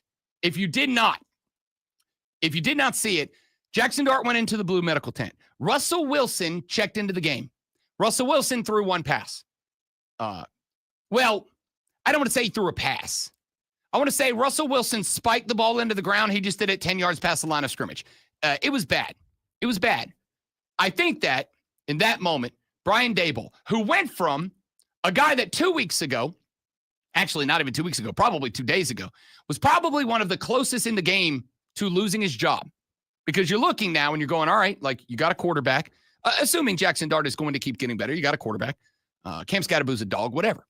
Brian Daboll now knows that those two guys are going to be the reason that he keeps his job if he keeps his job. Jackson Dart went into the blue medical tent. Russell Wilson came in, he threw a pass. It was not a great pass. He got booed off the football field. But before he got booed off the football field, Brian Daboll walked over to the doctor. Now keep in mind, when a player has to go into the blue medical tent because of a shot to the noggin, the person who evaluates and decides if they can return or not is an independent neurological expert, a brain doc, who is not connected to the team. And in fact, his responsibility is to have zero influence placed upon him by the head coach or whoever for getting that guy back in the game. Brian Daboll was losing his mind screaming at this guy to get Jackson Dart out of the tent and back onto the field. Now, when I'm watching this play out, I'm like, Daboll, like, come on, dude. I get it, but at the same time, you can't be doing that. Do you know what Brian Daboll did after that? He walked past that dude, still ranting, walked past that dude, went into the medical tent where Jackson Dart was being evaluated. I got to tell you, I'd have paid a lot of money to put a microphone into that tent while he was screaming at the brain doctors. He's I already apologized, but he's going to get fined big time. Oh, 1,000%. 1,000%, because you are absolutely not supposed to influence what happens in there. Daboll was heated. But at the same time, man, if you've never been in a spot where you knew your job was on the line, your paycheck was on the line, you'll act a little crazy, man. I'm just saying, I don't endorse it. It's not good. He shouldn't do it, but I get it. All right, let's talk some college football here on the Rob Brown Show in the Fan Upstate. Zoe, I will ask you first and foremost out of the gate, because your team is batting leadoff on Saturday, noon p.m. on Fox Sports Live from Champaign, Illinois. Ohio State, #1 in the country, at the Illinois Fighting Illini. The Buckeyes entered this contest minus 14.5. One of those magic numbers at 14. This team is 5-1. They have a win over a top 25 team in USC. They dominated Duke all the way back in week 2. However, they did lose 63-10 to Indiana, who, by the way, did not throw the ball in the fourth quarter, ran the ball, if I recall correctly, threw the ball 6 total times in the second half. That wasn't like Indiana was trying to run up the score. They were running the ball, and then they happened to score a bunch of times. Illinois went south a little bit after that, but they turned it around the next week. They beat USC at the crib, and this was when everybody was like, uh-oh, maybe here comes Lincoln Riley. And then they put it on Purdue 43-27 last week. On the flip side, Ohio State University, a team that last week at this time, we were saying, man, it took them a little while to get going on the road at Washington. Granted, they won the game 24-6, but most of the 24 came in the second half. Like, it took them a while to get comfortable. And for a team that beat Texas in week 1, 14-7, a Texas team that is now unranked, partially because they lost that game, but 14-7, for them to take that long to get going against Washington, I actually had concerns about this game despite Illinois getting hammered by Indiana. But I really like PJ Fleck. I really like the Golden Gophers. I actually thought that was going to be a more interesting game than it turned out to be. The Buckeyes hang 42, give up 3 to win that game against PJ Fleck and his, at the time, very high-riding Golden Gophers. A now great one you have. What might be, because Penn Stated, and it might be, though Michigan is climbing the rankings right now, this actually might be the toughest game you have left on the schedule, is on the road in Champaign, Illinois. Your thoughts on this one? Well, there's a lot of things that aren't being said. And one of them is that this is a freshman quarterback. And people are they're just ignoring Julian Sayin and the stuff that he's been able to do. Also, the Ohio State defense, what they've been able to do, keeping other teams from scoring. I personally, and a lot of other people that I've read online, would like to see them run the ball more. And if that defense is as porous as you say it is, maybe this is a chance to get the running game going a little bit more. I'm not really concerned, nor do I think I should be. I think a lot of people are probably waiting for Julian Sayin to be a freshman, and it just hasn't happened yet. And hopefully it won't. I mean, he's a redshirt freshman, but it's still a freshman. This is his first time starting the entire season. And yeah, it's a slow start because you got a freshman quarterback. Yeah, I think that, and I agree with you. I think Julian Sayin is, I don't want to say being overlooked. Also, I believe one of the most accurate quarterbacks statistically in college football right now. He is, I will look up exactly where he is. I know he's inside the top, I want to say like 20 right now. That may have changed a little bit after last week because that stat was from a couple of weeks ago. I agree with you that Julian Sayin probably is not getting discussed enough. I will actually agree with you on that. I think the problem you're having with Julian Sayin right now is that, number one, while the team is not as good, Bryce Underwood at Michigan's a freaking dog as a freshman, man. Like, he's a dog right now. And I think you have a couple of other guys, Ty Simpson at Alabama being one of them, Bo Pribula at Mizzou being one of them. I think you have a couple of other guys who I would make the argument this should not impact what we are talking about as far as performance on the field, but I think the stories feel a little bit more interesting. For those guys. I think I sent you the video. I don't know if I did or not, where Jeremiah Smith is being interviewed about the Carnell Tate touchdown at the end of the game, and he was like, he had 5 defenders coming at him, and he was laughing and holding up the touchdown sign because Carnell Tate was wide open and scored a touchdown. So I mean, people forget they have other receivers and it's good to see Tate is getting a little love too. It is because, well, and let's point out that is because, and you yourself said this back in like week 2 or 3, it kind of felt like Julian Sayin was getting a little more comfortable in the pocket, but it did not feel to me like, any wide receiver not named Jeremiah Smith was helping out in the offense, right? Like, it felt like he was having to work against double teams and nobody else was taking advantage of the fact that they were double teaming the best wide receiver in college football. Now that Carnell Tate is active and he's starting to get his mitts on some footballs, now the field opens up, and that directly correlates to Julian Sayin starting to look much more like a good passing quarterback, not just a guy who will athletically lengthen plays and wait for something to happen. He can go find a receiver and then extend a play if he needs to, which is what I want out of a QB who plays his style of football. It's hard to nitpick when the team is number 1 and they're improving every week. I mean, it's not hard for me. I mean, you can look and what I'm saying is you have to look to find stuff. I will agree with that. Yeah. I will agree with that. I think that this Buckeye team. I think they don't use their tight ends enough. Yeah. Yeah. I would like to see a 100-yard rusher. You're not wrong, but I will also make the argument that, and this is where, to me, the separation between the SEC and the Big Ten kind of comes into play a little bit. You beat Texas when Texas was number 1 in the country. Unfortunately for Ohio State, who after that game were big Texas fans the rest of the ride. Unfortunately for you, Texas has kind of blown it since then. Granted, their only other losses on the road at Florida, but they didn't look great in any other game to date, at least anybody of quality.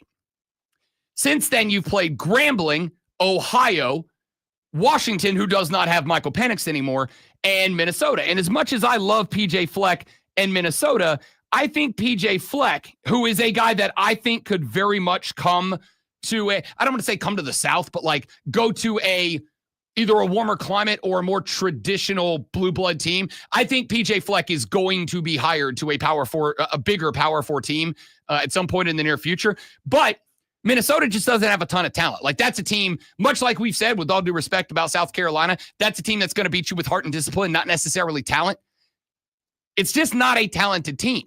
You haven't, if you say Texas is overrated, you haven't played anybody outside of Texas, and this is the first test. That is why this game is a dial-in game at noon for me, because while Illinois did get hammered by Indiana, that game also, to me, said, as much as I think Illinois probably was a bit overrated at the time, they do have a good passing offense behind Altmaier. They do have the ability to move the football and score points. But I've also said, like, Indiana's a legitimate playoff team this year. Not like a flash in the pan like a lot of people thought they were last year. They got Fernando Mendoza. He's a Heisman favorite at this point. Indiana's a real team. You still got hammered. This is a good Illini team. It is an Illini team that I will say about this game this way. If Ohio State's not perfect, if they're perfect, you'll win this game comfortably. If you're not perfect, Illinois will make it a one-score game. It will be close. If you're not perfect with even 2 or 3 big mistakes, if you lose the turnover battle, if your special teams is not on point, Illinois is good enough to steal a win from Ohio State. I'm picking Ohio State. I will say this, I'm not picking them against the spread. Minus 14.5. Minus 13.5, I picked the Buckeyes. Not at 14.5. I'll take Illinois to cover because I think they are within 2 touchdowns. Ohio State's perfect. They'll win it by around 2 touchdowns. Anything less than perfect, they'll win it by 7 to 10. If Ohio State makes 2 or 3 big mistakes, Illinois is good enough to beat you. They will need some help from you to do it. But I think this game out of the gate at noon is one of the most interesting games in the country. I also think, with the exception of the Michigan game, because we all know that game gets wonky no matter who's how good and how bad and who's ranked where, outside of Michigan, I think this is the last game Ohio State loses. Could lose, not will lose. I think this is the last game the Buckeyes could lose outside of Michigan. If they lose this game, that Michigan game becomes critical because this is the type of game that makes you miss a Big Ten title game like you did last year. And I think there might be enough teams that could put you on the verge of getting in or out this year. We'll find out. All right, when we come back, let's look at Alabama, Mizzou. Let's look at Clemson and BC. Let's look at South Carolina at LSU, Oklahoma, Texas, Indiana, Oregon. We're talking college football on the hashtag Friday Football Fiesta here on the Rob Brown Show in the Fan Upstate. Cheering for chaos now. I'm always team chaos. On Reddit, there is a college football subreddit, which is effectively a giant news conglomeration / message board. And it's just a gathering spot for college football fans. It has like well north of 1 million active users on it. And I am one of them. And so when you go on the Reddit website, you select your flair, which basically puts the logo of 2 schools or entities of your choice next to your name. So when people see you commenting on a thread, you can show them, like, I'm a fan of Clemson or South Carolina or whoever. But it has all the schools. So if you go find me on Reddit, what you will see is that the 2 flares that I use to identify myself to college football fans are the UWF Argonauts and a paper bag with eyes, Team Chaos. I am always Team Chaos, James. I am always for chaos. Stay right there, guys. We'll be right back.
ask this on the stream because I like this trivia question.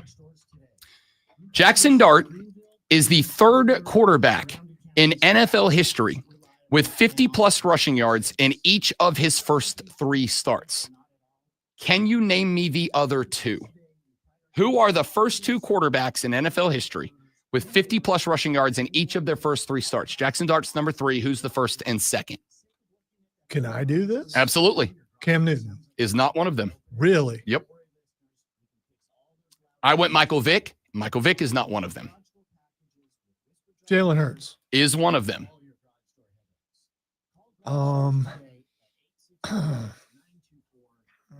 Is the other one an Ohio State quarterback? No. Okay.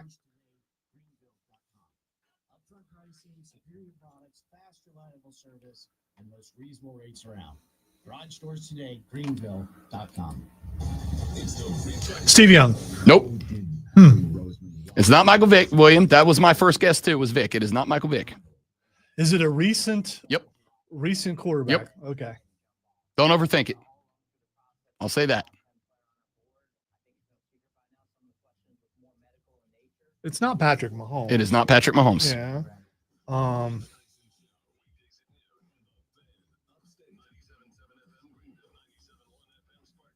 Not Baker. It's not Baker.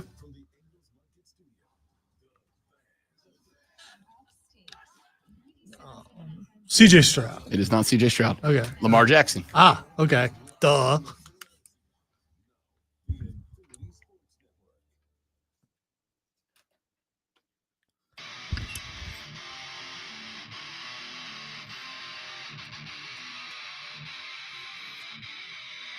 Going to return to the college football talk here in just uno momento. But I do have to say, and I can't explain it. The answer is they're entertaining as hell. I am having a ball watching the New York Giants right now. Having a ball. It's they might be the most entertaining 1-4 football team of all time. Like genuinely. And it's because of Jackson Dart and Cam Scatterbo. They're absolute psychopaths. Last night, Jackson Dart had a rollout scramble on the right-hand side, was running to the sideline, recognized that to get a first down, he was going to have to go to contact, and the Cam Scatterbo came out of Jackson Dart, went face mask first into the chest of the defender, and got the first down. Like, psychopath. And I'm just having a ball watching him. On top of that, Jackson Dart and Cam Scatterbo, absolutely media darlings right now. Like I was telling you earlier, there's a video of of Jackson Dart, who is apparently a wizard with the old ball on a string connected to a stick with a cup on the top that you throw the ball in the air and you catch it in the cup thing. The guy does tricks with that. I didn't even think you could do a trick with that. And he does, and he did. The guy's a social media darling. Like he's incredible. He's all over the place. I'm fascinated by this guy. I found during the break an interesting stat. And this is why you have to join us on the live stream. Facebook.com/TheFanUpstate. The Fan Upstate on YouTube. The Fan Upstate on Twitter. Follow us. 2 things from last night. The first is there was another one. Giants run a ISO dive to the right. The far side line judge comes up, holds one hand in the air to mark that the Giants running back was down inside the 1. Jackson Dart ran up to him, holding both hands in the air like, touchdown, right? And the ref's like, no, not a touchdown, with one hand up in the air. Jackson Dart, I don't know what he said, obviously, because there's not a mic on him. But I have to assume he went, all right, and then he high-fives the referee. Then I found the stat as I was looking at some Jackson Dart stuff during the break because I'm wildly entertained by him, I should say. That was not a slip. No, I mean, I am entertaining, but also he entertains me. I found a stat. Jackson Dart is the 3rd quarterback in the history of the National Football League to record 50-plus rushing yards in each of his first 3 starts. And I asked the stream, Facebook.com/TheFanUpstate, the Fan Upstate on YouTube, the Fan Upstate on Twitter, the Rob Brown Show on Facebook, on YouTube, and on Twitch. I asked the stream, can you name me the only other 2 quarterbacks in NFL history who recorded 50 or more rushing yards in each of their first 3 games in the NFL? My guess was Michael Vick. That is incorrect. The answers are Jalen Hurts and Lamar Jackson. pretty good company for Jackson Dart to join. And the reason that stat is interesting, not even interesting, the reason it's entertaining is Wan'Dale Robinson told the media after the win last night that he and the wide receiver crew have taken to calling Jackson Dart Vanilla Vic. Subscribe. Inject it in my veins. I love this guy. All right, let's get back to the college football here on the Rob Brown Show as we roll on. The other noon game that is absolutely must-see TV, in my ever so humble yet frequently correct opinion. Number 8, Alabama on the road at number 14, Mizzou. The Tigers of Missouri are the home team. They are 2.5-point dogs to Alabama. Now, of course, as we mentioned, every time that number comes up, you absolutely do get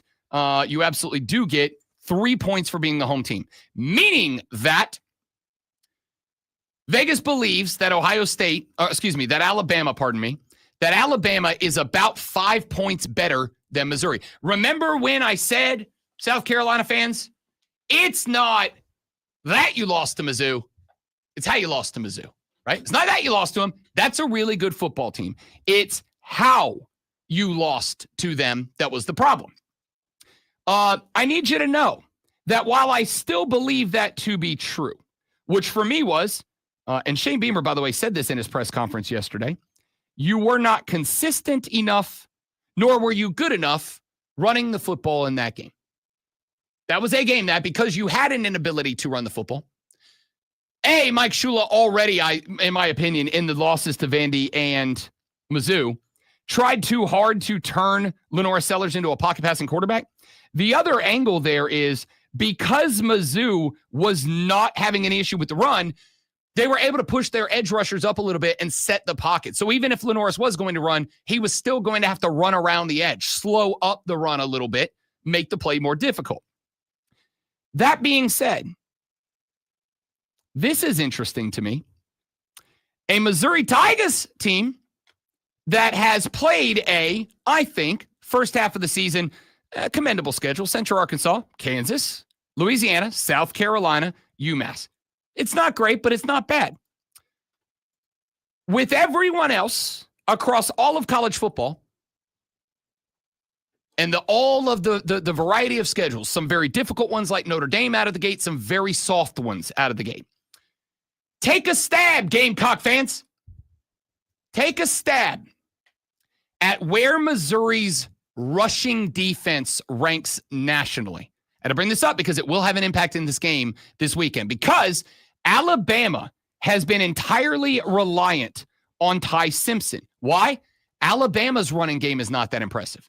Despite having probably 2 first or second round offensive linemen on this team, including Caden Proctor, who has by the way, Ty Simpson told us earlier this week, there actually is a package of plays designed to throw the ball to Caden Proctor. You know what they call it? The crispy package, with a K, as in Krispy Kreme, because he's fat. Get it? I don't know that I'd say that to his face. He would eat me like a Krispy Kreme. Missouri's rushing defense, Lonzo, this shocked me. Through this past weekend, is the number 1 ranked rushing defense in college football. I would have honestly said it's a linebacker-heavy school. It's Ohio State. It's a linebacker-heavy school. It's Iowa. Like, it's a linebacker-heavy school. The number 1 rushing defense in college football right now is the Missouri Tigers. They have given up on the season, and I had to verify this. Great went through 5 games, 2 rushing touchdowns.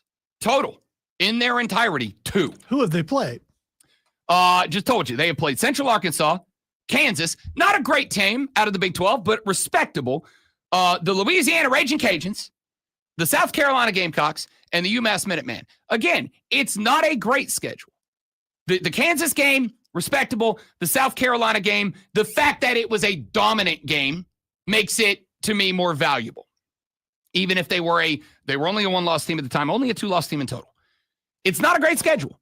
But I also have to point out that if you are number 1, it also means you have put up better rushing defense stats than every other college, meaning every college that has played a soft-ass schedule as well as Mizzou. Number 1 defense, they have given up. Dude, there are teams that play UMass and give up 2 rushing touchdowns to that team. There are teams that will play Kansas and give up 2 rushing touchdowns to that team.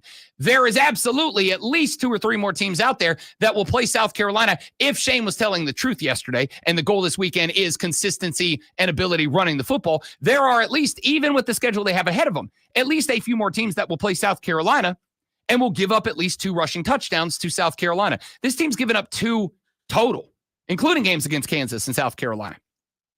That to me is impressive. They are giving up 62 rushing yards per game. Y'all, I have kicked this back and forth, up and down, left and right, and around and around. You know I am in on Alabama. I think Kalen DeBoer is for real, and I think this team hit a new gear after the loss to Florida State. I think that was a humiliating performance for Alabama, and I think they took it personally, and that's why they've come out and done everything, including going on the road to Athens and knocking off the Georgia Bulldogs a couple of weeks ago. But as I pointed out, Alabama can't run the football. It is a very pedestrian running attack for Alabama. What Alabama does is they ride Ty Simpson to success. They ride Ty Simpson and the passing game he's thrown out there. Just because I like looking at the rankings, Alabama's rushing game right now, just rushing efficiency, is ranked 104th in the country right now. They are behind SMU, Minnesota, Nebraska, Florida, Illinois, Coastal Carolina in the rushing rankings right now. 104th in the country in terms of running the football. Mizzou is number 1 in the country in stopping the run. I think Alabama wins the game because I do think Alabama's defense is the difference here. South Carolina's defense had the opportunity to give them a win on the road at Mizzou back when they played a couple of weeks ago in the other Columbia. The problem was, and this was the number 1 takeaway for me that next Monday when we broke this game down, your defense embarrassed itself in that game. Arm tackles, lawn dart tackles. 2 or 3 guys could not get Ahmad Hardy down, who is maybe the best running back in the country that nobody talks about. He's up there. But to me, South Carolina's defense, to some degree, embarrassed itself in that game. And I think that's why Mizzou was able to do what Mizzou was able to do. That being said, I don't think that's a problem for Alabama's defense. It is not a Nick Saban caliber defense. And I am not making the argument that it is a Nick Saban caliber defense. I am making the argument that it has a Nick Saban mentality. This is a defense that wants to hit. They want to own you at the line of scrimmage. I'm not saying they can or will. I'm saying Mizzou very well could have lost that game to South Carolina, but Ahmad Hardy was able to, I think, almost literally carry them to a victory because South Carolina's defense was just not good that day. Bama's defense, I think, will be. Bama can mitigate the damage that Mizzou did against South Carolina. What was it? Ahmad Hardy, and until when you start dialing in on him, Bo Pribble is going to just jet up the middle and dice you. I don't think Bama lets them do that. And if they take that away and they force Missouri to throw the football, I think they can win this game. I think Alabama's going to win the game. I think this is what is going to happen. It is going to be a close game, a 1-score game, maybe a field goal game. Everybody's going to come up on Monday and they're going to go, oh, see, Rob, we told you Alabama's not that good. No. You're wrong. Mizzou is that good. Mizzou is that good. That's going to be the takeaway from this game for me. The takeaway for you after the next 60 seconds of your life is that Lonzo's really good at sports flashes. I'm not even going to charge you, so it's for free. Wow. The New York Giants shocked the Eagles last night, handing the defending champs their second consecutive loss for the first time since 2023. The 34-17 win, rookie Cam Scatteroo rushed for 98 yards and 3 touchdowns, while Jackson Dart completed 17 of 25 passes for 195 yards and a score. In the MLB playoffs, the Dodgers punched their ticket to the NLCS and ended the Phillies season with a 2-1 win in 11 innings. Tyler Glasnow punched out 8 and allowed 2 runs and no hits across 6 innings. The Phillies had just 4 hits, going 1 for 7 with runners in scoring position. And the Chicago Cubs stayed alive, beating the Brewers 6-0 last night. Matthew Boyd struck out 6 batters, gave up 2 hits and no runs in 4.2 innings. The winner of the game 5 will face the Dodgers for the pennant. Hour number 3 of the Rob Brown Show is coming up next.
Baby, welcome back. It is the Rob Brown Show. This is the Fan Up State. Rob Brown, the great one, Lonzo, and you.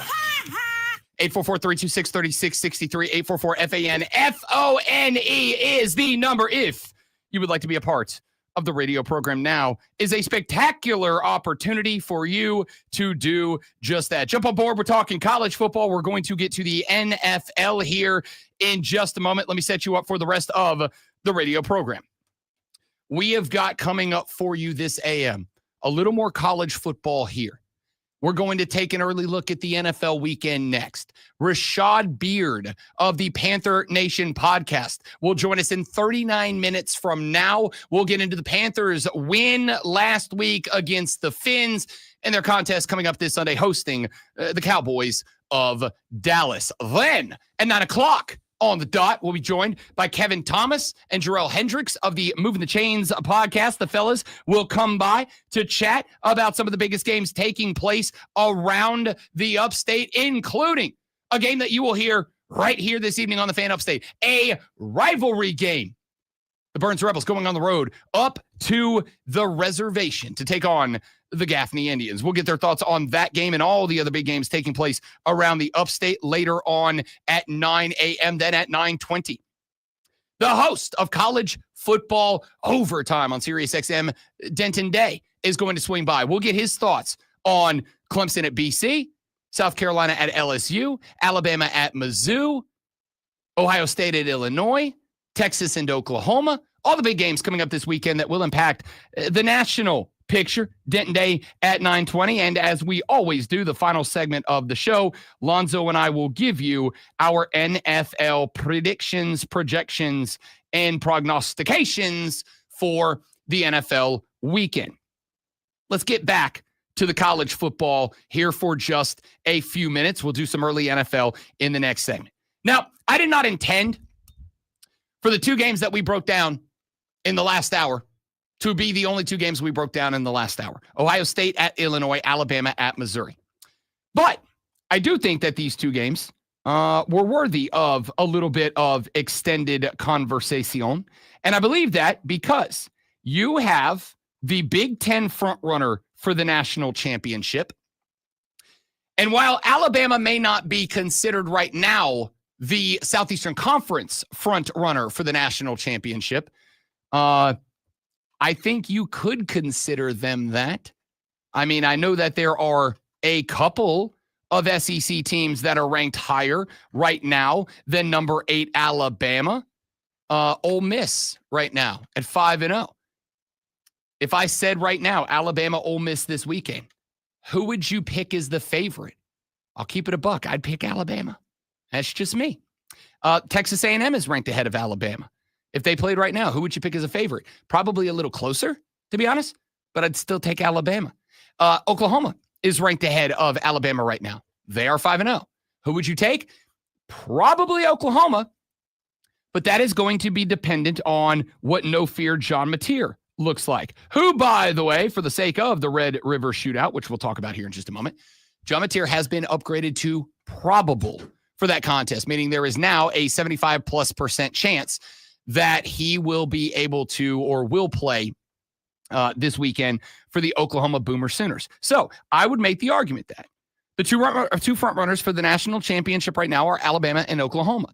Ohio State at Illinois, I absolutely believe is a losable game for the Ohio State Buckeyes. Now, I think they will have to play not a great game to get there.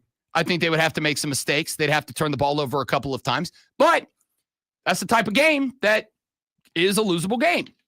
And I think Alabama on the road at Mizzou. I gave you the one statistic that tells me I think that game is going to be close. I do think it is a losable game for Mizzou. I am not picking Mizzou to win the game. As of right now, I am picking the University of Alabama to win the game, but I do think it is going to be a close game, which my takeaway was I will not be shocked if it is a close game. Bama wins by a field goal, maybe by 10. And then we come in on Monday, and I see a lot of takes on the internet of, okay, maybe we overrated Alabama. No. I think you underrated Missouri. We'll get back into that one later on. But for now, I would like to take a look at the rest of the schedule. Pitt is at Florida State. Florida State favored by 10.5 at the crib. The question that gets answered this weekend for Florida State, a team that 3 weeks ago looked like they might be the ACC's front runner for a national championship, but then they lose on the road to Virginia on a Friday night. Then they turn around and they get B-slapped by Miami, a 28-22 score closer than the actual contest was at any point. Florida State got a couple of desperation touchdowns up late when Miami was playing a soft defense. Florida State favored by 10.5 against Pitt in this one. Pitt is a team that is good. It's good. I still don't think that they're that big of a threat to anybody, but they are also a team that is coached by Pat Narduzzi, who understands that he might be the next guy after Dave Doran on the chopping block in the Atlanta. Well, all right, besides Bill Belichick, outside of Dave Doran on the chopping block in the ACC, these are the type of games that help save your job. These are the types of games that the Pitt people go, okay, all right, well, we still got a spark. We'll give it a shot. I think Florida State's in trouble here. I don't like a pick of 10.5, honestly. Like that's one of those magic numbers I don't love. Maybe 9.5. They'll love it at 10.5. Looking down the rest of the day, Indiana is at Oregon. The Ducks are favored by 7.5. This is hands down, no questions asked, without a conversation.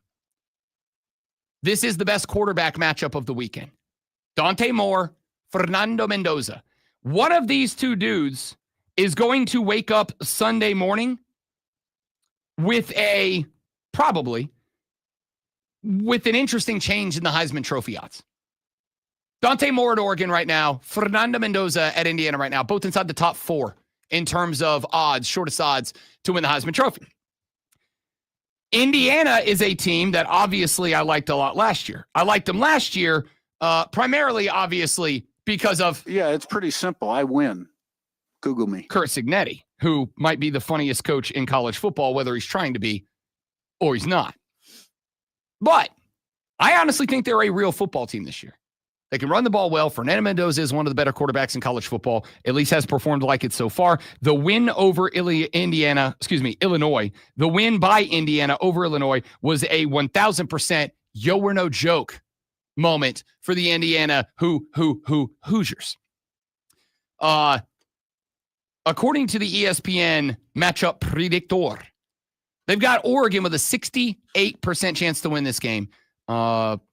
Indiana with a 32% chance.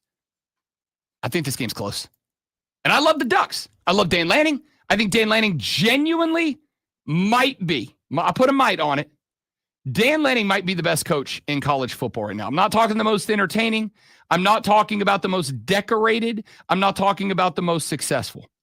I'm saying the best. Did you see the clip of Dan Lanning getting the boys hyped up to go play in the whiteout game against Penn State? If you haven't seen the clip of the pregame speech, Oregon posted it because Oregon does not give a what anybody thinks about the program. Dan Lanning's in the locker room and he's yelling at the Ducks, like, positive support yelling. He's yelling at him. He goes, there's 100,000 people out there all wearing white and they are going to be loud. But the last I checked, they aren't allowed to play. They can't throw the ball. They can't catch the ball. They can't run the ball. They can't block. They can't tackle. There's 100,000 plus people out there wearing white. And as far as I'm concerned, that's a canvas for us to paint a picture of victory. I was like, dog, I think I could go beat Penn State right now. Like, it was hype. Love Dan Lanning.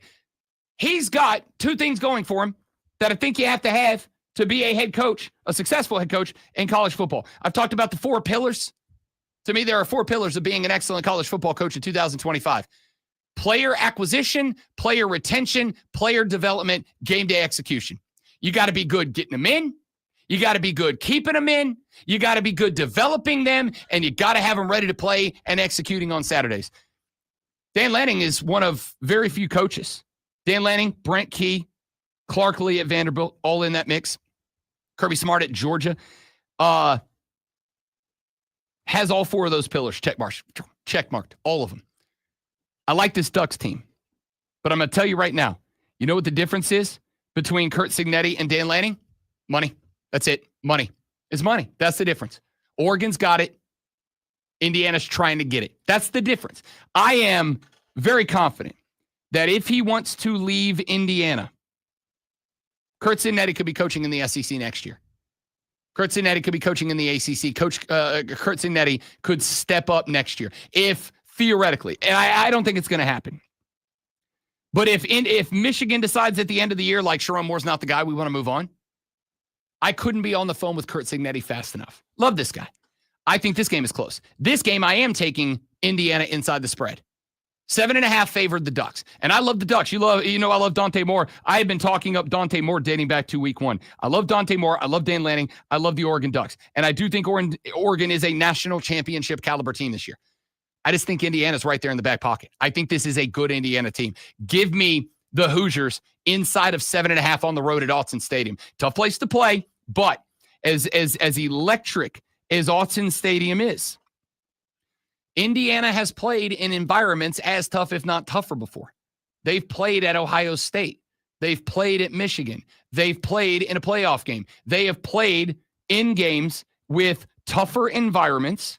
And I would maybe even make the argument that despite that, this is if Indiana could win this game, this would 1,000% be the game that y'all would go, damn, Rob Brown was right about the Hoosiers the entire time. But after they dumped 63 on a top 10 team in Illinois, if they turn around and they were to get Oregon after Oregon went to Penn State and got that win, if it was earlier in the season, you probably wouldn't have as much admiration because Oregon ain't played nobody, Paul, except Penn State on the road, who they won. Of course, Penn State turned around and lost to UCLA, took a little shine off the apple, so to speak. But Indiana has a chance to make a statement this weekend.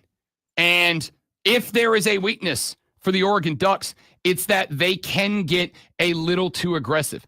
They were able to beat Penn State because Drew Aller is not good. He's not bad. He's just not good. A lot of missed passes, a lot of bad mistakes, and not a statue in the pocket, but he's not Fernando Mendoza. And yet Penn State was able to keep it close, granted, because they have probably 2 of the best 7 or 8 running backs in the country, and they were able to lean on those guys in tough spots. But there's not a big threat of Drew Aller tucking and running. There's just not. And if that threat's not there, I can play a little more free in the defensive backfield. I think that's what makes this game interesting because you can't play that way if you're the Ducks with Fernando Mendoza. You have to be on the attack. I like the Oregon Ducks inside of the Indiana Hoosiers inside of 7.5 against the Oregon Ducks, even if it is on the road. And then at 3:30 p.m., no fear, John Mateer is back. Well, he's listed as probable on the injury report, so I'm going to guess that no fear, John Mateer is back in this game. Cotton Bowl, Dallas, Texas, the Longhorns. Can I get somebody to explain this one to me? I'm looking up the odds. I always look up the odds, right? Like I think you get a pretty good representation because in the game, there are only 2 entities that are completely and entirely unbiased every time they give a take. Those 2 entities are me and Las Vegas. We're the only ones, I think. So,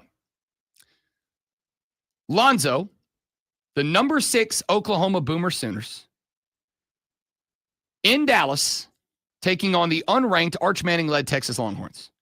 What's the spread on this game? Shot in the dark. 13.5.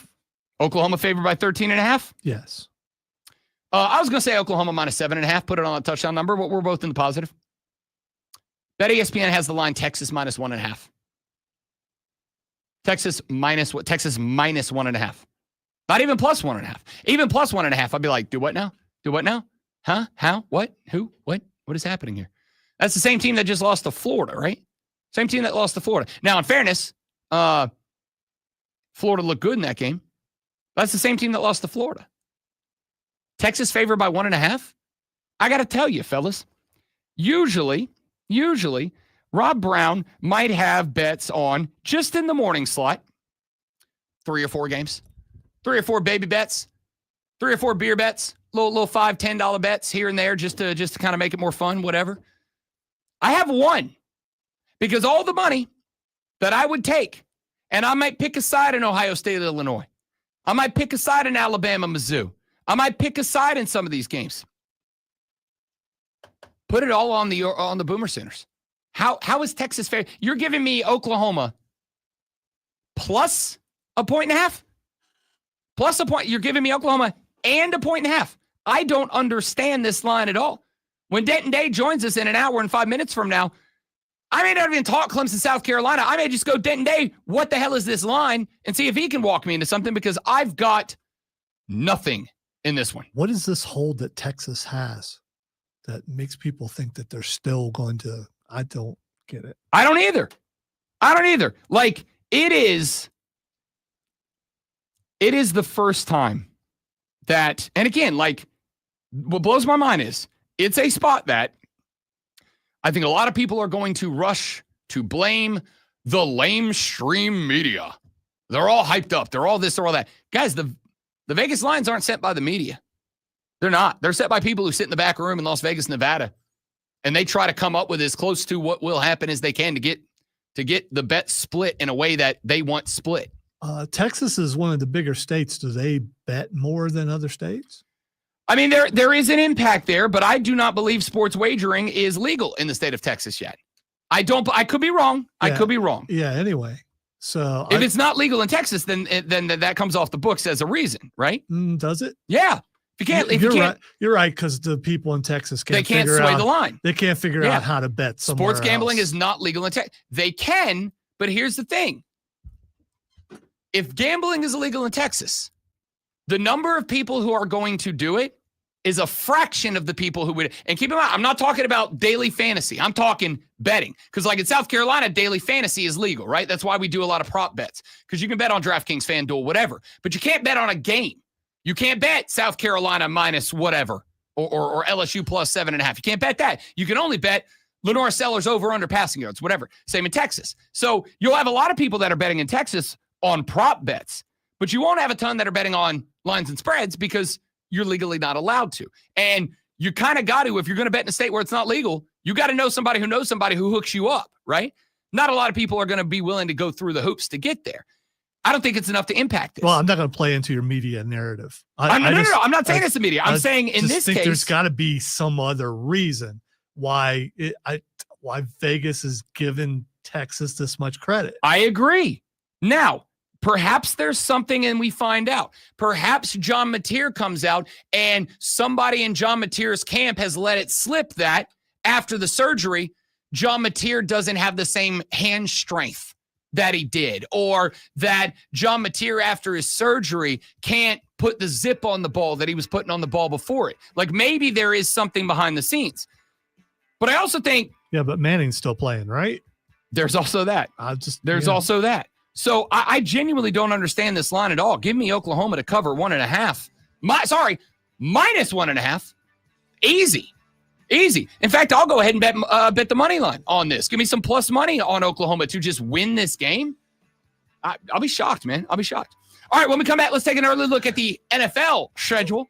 Then in about 22 minutes from right now, Rashad Beard of the Panther Nation podcast stops by. We'll take a look back at the win over Miami, look ahead at the game against Dallas on Sunday. Kevin and Jarrell from Moving the Chains at 9 o'clock to set you up for the high school football weekend. Denton Day of SiriusXM at 9:20 to set you up for the college football weekend. Our NFL picks to wrap up the show. Thoughts on South Carolina, Clemson all scattered in as the Rob Brown Show continues. This is the Fan Up State.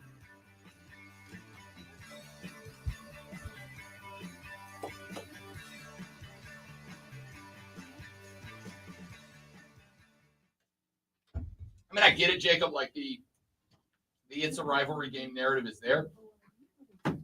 Oklahoma is dogs? As a dog? Like, I might have even accepted Oklahoma minus 1.5. Been like, all right, rivalry game. This one gets weird. It's intense. Cool, whatever. Minus or plus 1.5? As a dog? I don't get it. Stay right there, guys. Bear it back.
The Rob Brown Show back on your radio. It is the Fan Up State.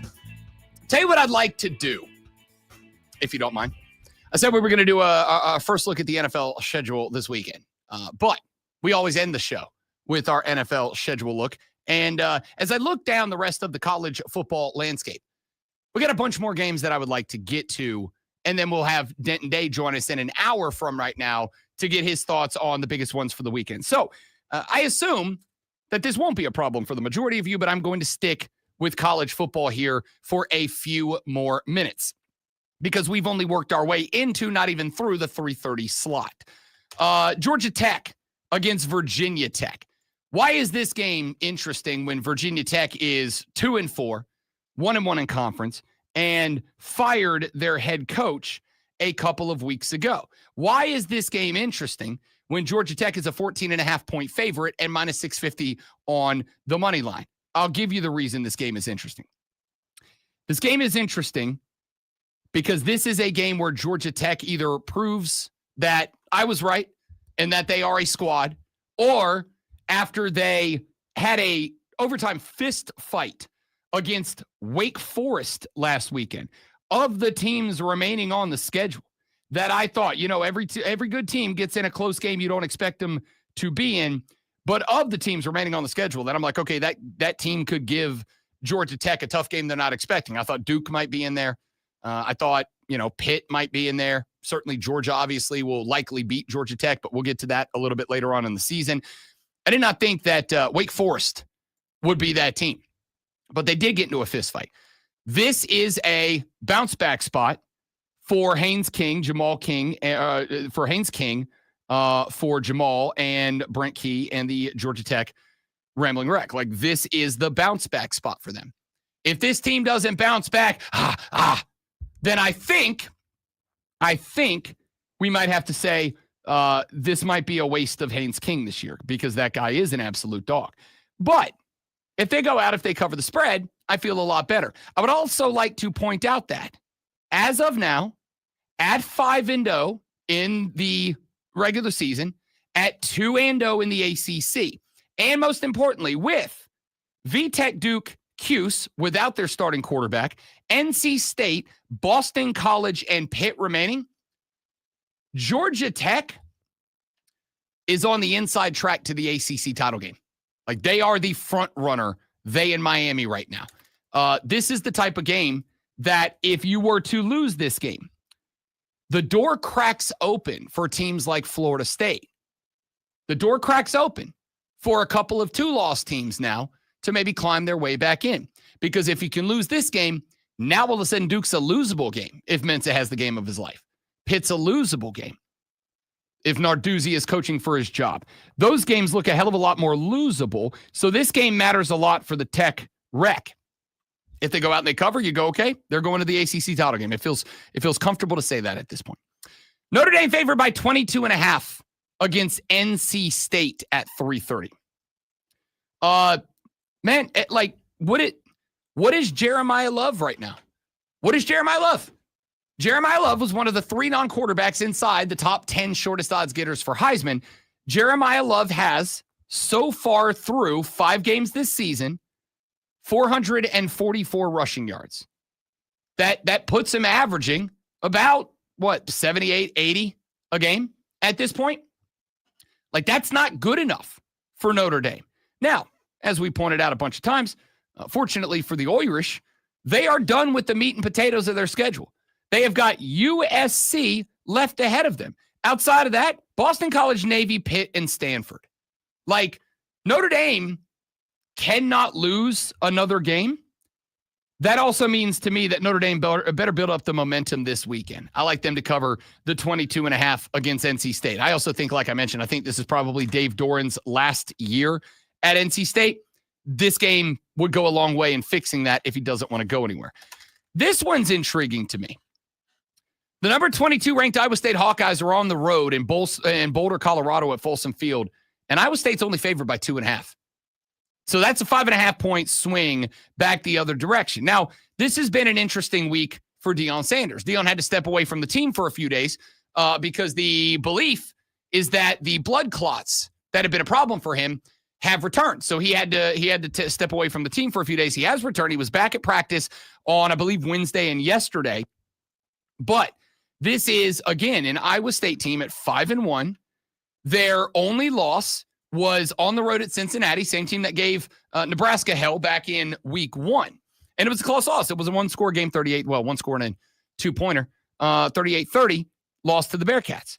They've got a top 17 win in Kansas State back in week 1, and they pretty much dominated everybody except Iowa. And I was always that weird-ass Kirk Ferentz team where they're like, we can't score, but we're not going to let you score either. It's the one game offensively that Iowa State did not look like a team that could threaten to win the Big 12. I'm all in on Rocco Mania. Rocco Beck, their starting quarterback, over 1,400 yards, 9 touchdowns to 2 picks so far. Like, I'm in on Iowa State right now as a bounce-back team in the second half. So them only laying 2.5 against Colorado is very interesting to me, considering the Colorado Buffaloes are a team that is 2-4 with a loss to Houston, loss to BYU. It's not, for the record, it's 2-4. It's not a bad set of 4 losses. Like, here's the catchphrase everybody hates. Colorado's the best 4-loss team in college football right now. Their losses: Georgia Tech, good team. Houston, good team. BYU, good team. TCU, beat North Carolina by 1,000. It's not bad 4 losses. They're still not a very good football team. So that line feels very much off to me. Northwestern at Penn State. This game should not be interesting. This game should not be a game that we are talking about. Unless Penn State lost to, I don't know, pick a bad team. UCLA. Unless like Penn State lost to UCLA, then it's interesting. Oh, by the way, Penn State lost to UCLA. Northwestern beat UCLA. Just so we're all on the same page. They beat them. Transitive property of football is not a thing you should worry about, but this is direct. They beat UCLA, who beat Penn State. Their only other loss, by the way, or their only 2 losses, Tulane, who might be a group of 5 playoff team, and the Oregon Ducks. That's it. Again, as a team that is 3-2 goes, it's not bad at 3-2. Penn State favored by 21.5 in this game. Wonder how much they were favored in last week's game. About the same amount. About the same. Biggest upset of a top 5 team, if I recall, since like 1940. It's something ridiculous like that. Arkansas is at Tennessee. The Vols favored by 11.5 in this one. It is at Neyland Stadium on good old Rocky Top. Woo! Give me the Vols at the crib. The Vols are a good football team, man. Like the Tennessee Volunteers are a good football team. I don't know that they're a great football team. They lost 1 game. Very close game, OT game against Georgia. They have beat everybody else. They have scored at least 41 points in every game they have played so far, including their 1 loss, 41 points on the board.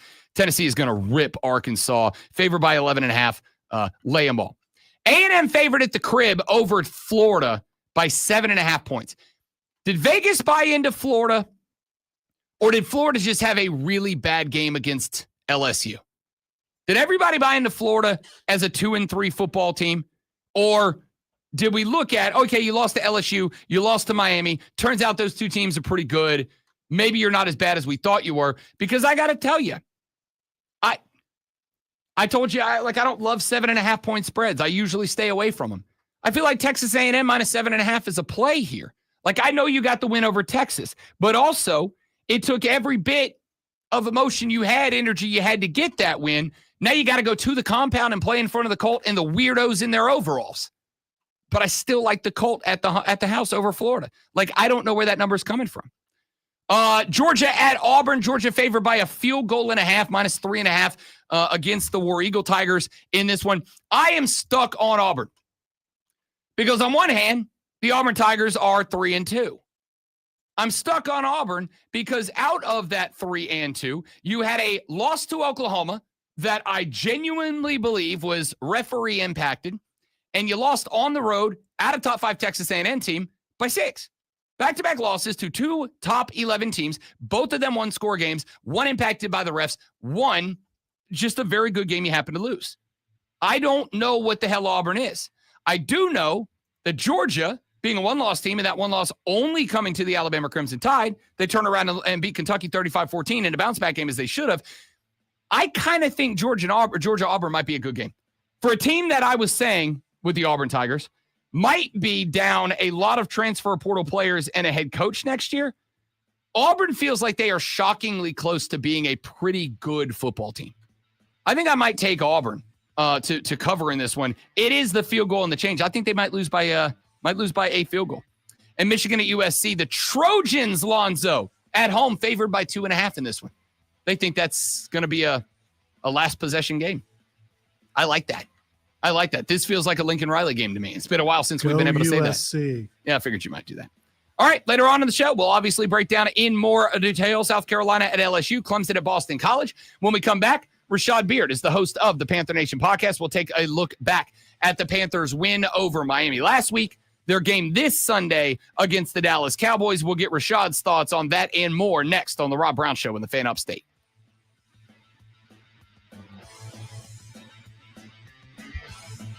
All right, guys, let me step away for just a minute, get Rashad lined up. We'll be right back. Don't go anywhere.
What up, big fella?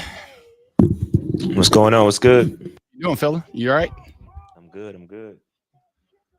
He saw you were busy and he decided to go to you. He did it on purpose. No, it's bad timing. looking at my laptop. It's all good.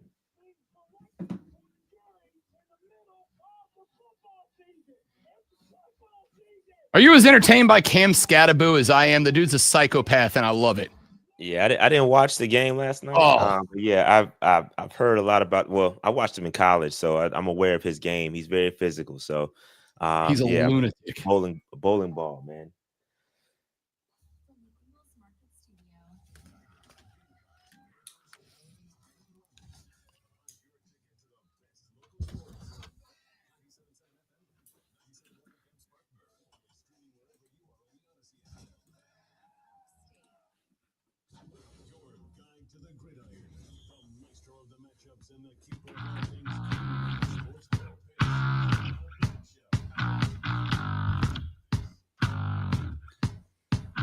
It is the Rob Brown Show. It is the Fan Upstate. It is 8:40 in the morning on a Friday. The hashtag Friday Football Fiesta. It is Friday. I'm struggling, man. I'm glad you figured that out. Listen, we had a great sports night last night. We had MLB playoffs, teams going home, teams forcing game fives. We had the first night of hockey being back. Carolina Hurricanes 6-3 winners over the Jersey Devils. Good night last night. We had college football on, real good game with the Tulane Green Wave last night. We had an NFL game that was absolutely shocking because Cam Scattaboo is an absolute lunatic. So I'm a little geeked up about the weekend.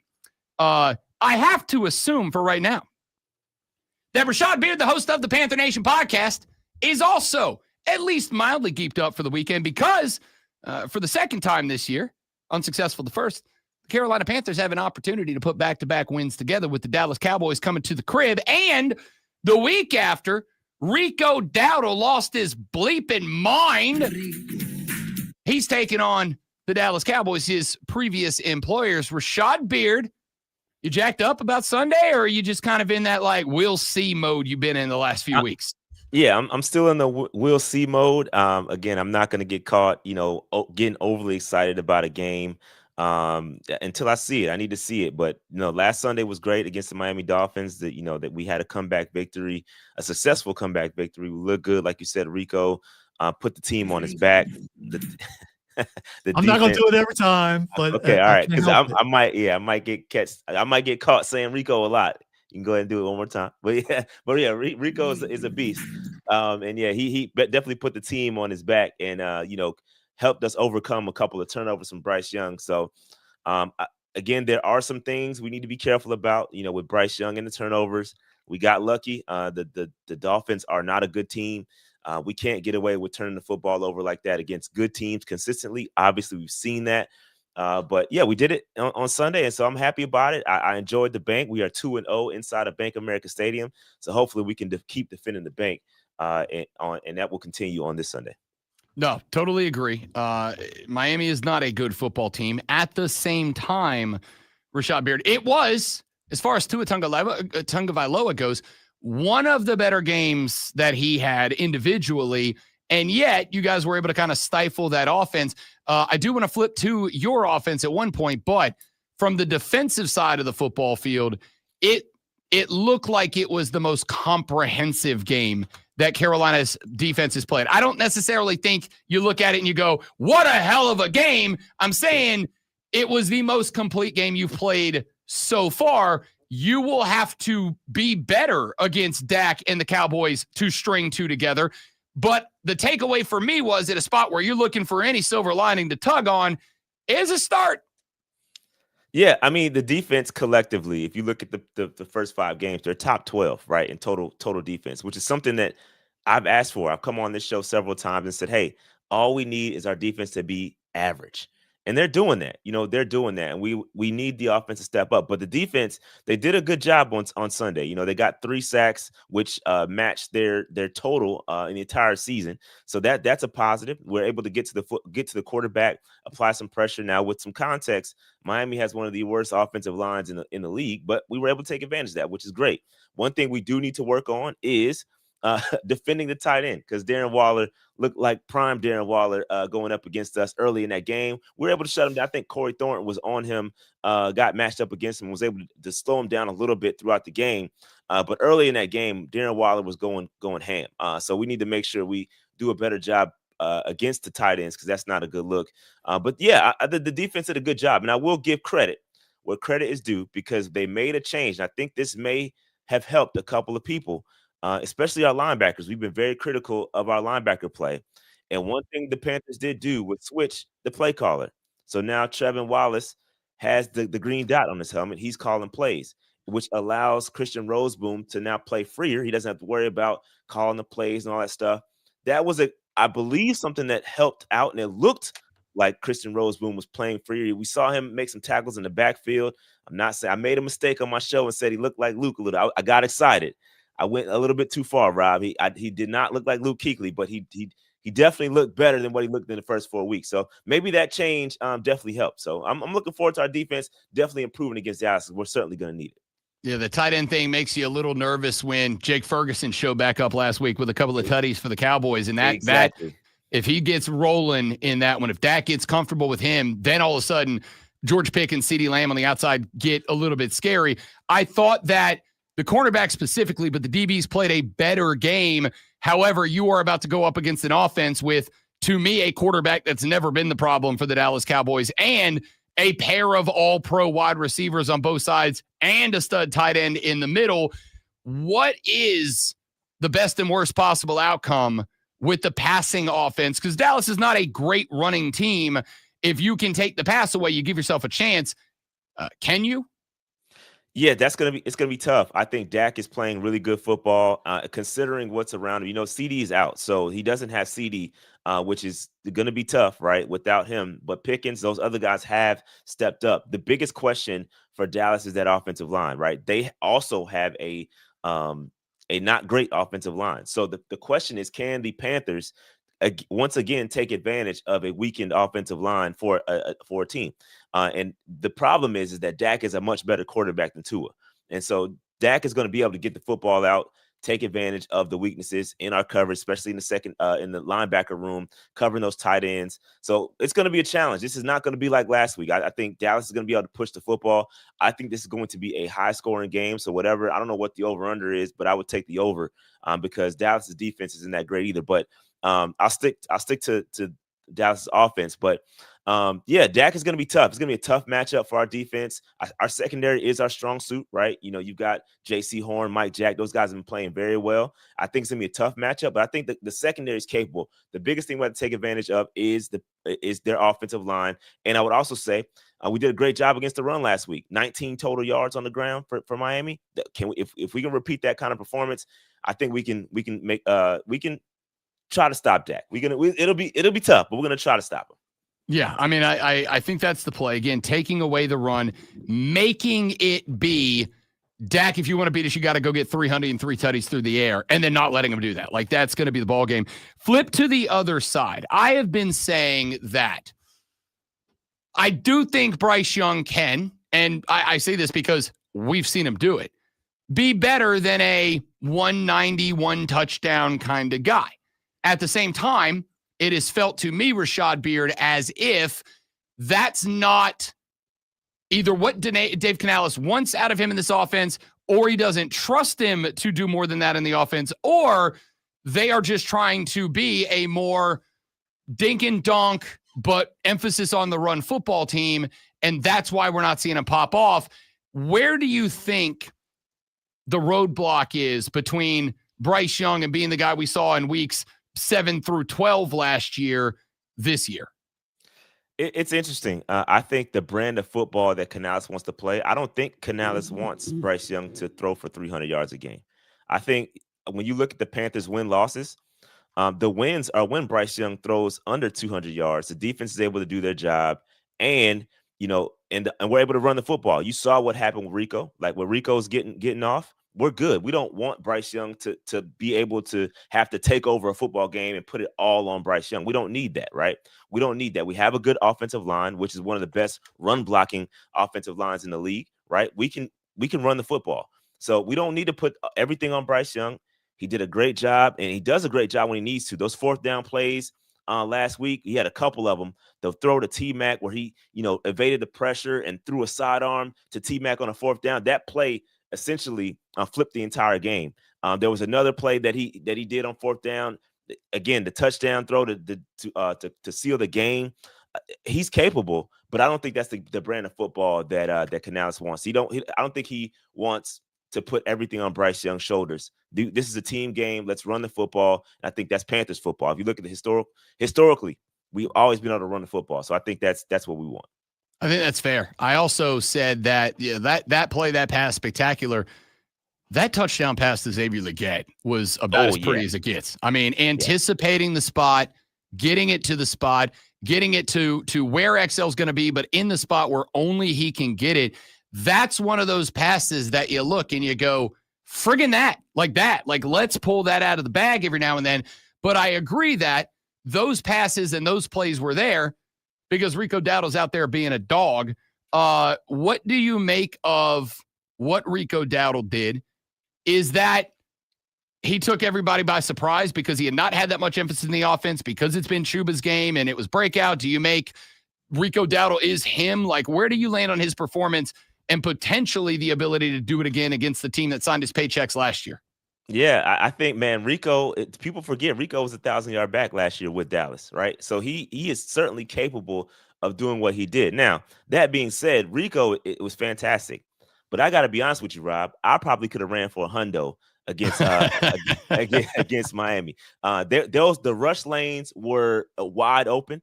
He wasn't getting contacted until like 5-6 yards down the field. Our offensive line did an amazing job, and I think Rico would tell you that first.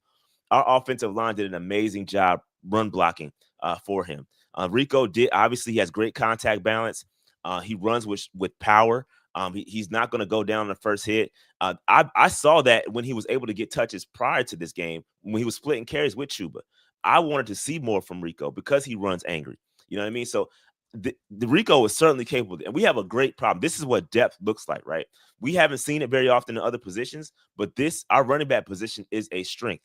And I'm certainly happy that Rico's on the team. But yeah, I think he's looking for a little bit of revenge against Dallas. I think there's a lot of crossover between Dallas and Carolina. There's a couple of players on their team that were once Panthers and vice versa. So this is going to be an interesting game, but I think certainly Rico can do it because the Dallas defense is not that great. So I think we can certainly, maybe not 200, but I think he can certainly eclipse 100 to 150 yards. Rashad Beard of the Panther Nation podcast joining us here on the Rob Brown Show and the Fan Upstate. Talk to me just the 36,000-foot view. What is going down in this game? What's your final score prediction? I think it's going to be a high-scoring game. I think both defenses are going to have trouble stopping each other. I think it's going to boil down to who can make the last stop, right? I think that it's going to be tougher for Carolina. This is Dak Prescott is a really good quarterback. We're going to have a hard time slowing down that offensive attack, even with CeeDee Lamb being out. We got to be able to stop the tight end. You know, Ferguson is a beast. Being able to stop the run game and put the ball in Dak's hands, make him throw the football. I think this is a winnable game for the Carolina Panthers. I think that it is a home game, and we have been able to protect the bank. Although it's going to be a lot of Dallas fans inside of Bank of America Stadium, it's going to be like a pseudo home game for Dallas. That's wherever they travel is basically a pseudo home game. But it's going to be a tough matchup. I'm going high score. I don't do score predictions, Rob, but I do think the Carolina Panthers can get the W. Yeah, I think it is a winnable game. The take I had, Rashad, fair or foul, the take I had was it's a winnable game. You're going to have to play the best game you've played all year to win it, though. Yeah. Yeah, for sure, for sure. It's going to be wire to wire. First quarter to fourth quarter, every down is going to matter, and Bryce ultimately has to protect the football. Bottom line, period. Yeah, that rolling out to the left and just dropping the football, that's the mark of somebody playing scale. And don't get me wrong, like the thing I have tried to tell people since then is, Bryce was getting his bell rung, right? He was getting his ass whipped when that happened. He was taking shots. So like, I get it. But at the same time, even if you're taking the shots, man, put that thing away. Like if you see the hit coming, just tuck it. We'll take the sack before we do that. Anything like that happens, shot's over real quick. Yeah, exactly. Well, we fought back against Miami, but we can't continue to rely on that comeback. It did not work against Arizona. It worked against Miami, but we cannot continue to rely on that comeback. That's putting the ball in Bryce's hands, and he has a clutch gene in him, like we've seen in Alabama. He has it in him, but we don't want to rely on that every single week. So let's let the defense do their job. Offense, play safe football, protect the football, and I think we can win this game. Rashad Beard hosts the Panther Nation podcast. Follow them on X at Panther Nation PC. More importantly, find them on YouTube. Click the old subscribe button. Get yourself locked in. Going live Sunday, going live Monday, going live both. Probably. I don't know. We'll see. I'm a it's emotional type of guy. We'll see. One thing is, we have an opportunity to be 500. Right, the Carolina Panthers have the opportunity to be 500 for the first time since I think 2021. So this is a great time for Carolina Panthers football. We haven't been 500 in a long time, so I'm looking forward to it. And I probably will go live if we get the W. You know, I kind of knew that, but hearing you say it out loud kind of hurt a little bit. I mean, not me, but for you. You know what I mean? No, it hurts. That's a long time. That's a long time. It's like, man, I hope he's not accurate with that, but I'm sure he is. That's a long time for a team that always plays 2 games to start the season, and just winning 1 would put you in that spot. You know what I mean? Yeah, it's accurate, unfortunately. For sure. Rashad Beard, big dog. Enjoy the game this weekend. We'll talk to you next week, brother. All right, guys. Thank you so much. You got it. Anytime. Rashad Beard. Panther Nation podcast. Again, make sure you're following them on X at Panther Nation PC. Make sure you follow them on YouTube as well. When we come back, Kevin and Jarrell from the Moving the Chains pod will get us set for the high school football around the upstate this evening. Then Denton Day of SiriusXM's College Football Overtime joins us to break down the college football weekend. We wrap up the show with our NFL picks, all coming up on the Rob Brown Show and the Fan Upstate. Now, the Rico Dowdle of Sports Flashes. I hope so. I hope it's that successful. The New York Giants shocked the Eagles last night, which was not successful, handing the defending champs their second consecutive loss for the first time since 2023. With a 34-17 win, rookie Cam Scattaboo rushed for 98 yards and 3 touchdowns, while Jackson Dart completed 17-25 passes for 195 yards and a score. In the MLB playoffs, the Dodgers punched their ticket to the NLCS and ended the Phillies season with a 2-1 win in 11 innings. Tyler Glasnow punched out 8 and allowed 2 runs and no hits across 6 innings. The Phillies had just 4 hits, going 1 for 7 with runners in scoring position. And the Chicago Cubs stayed alive, beating the Brewers 6-0 last night. Matthew Boyd struck out 6 batters, gave up 2 hits and no runs in 4.2 innings. The winner of Game 5 will face the Dodgers for the pennant.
What's up, Lonzo?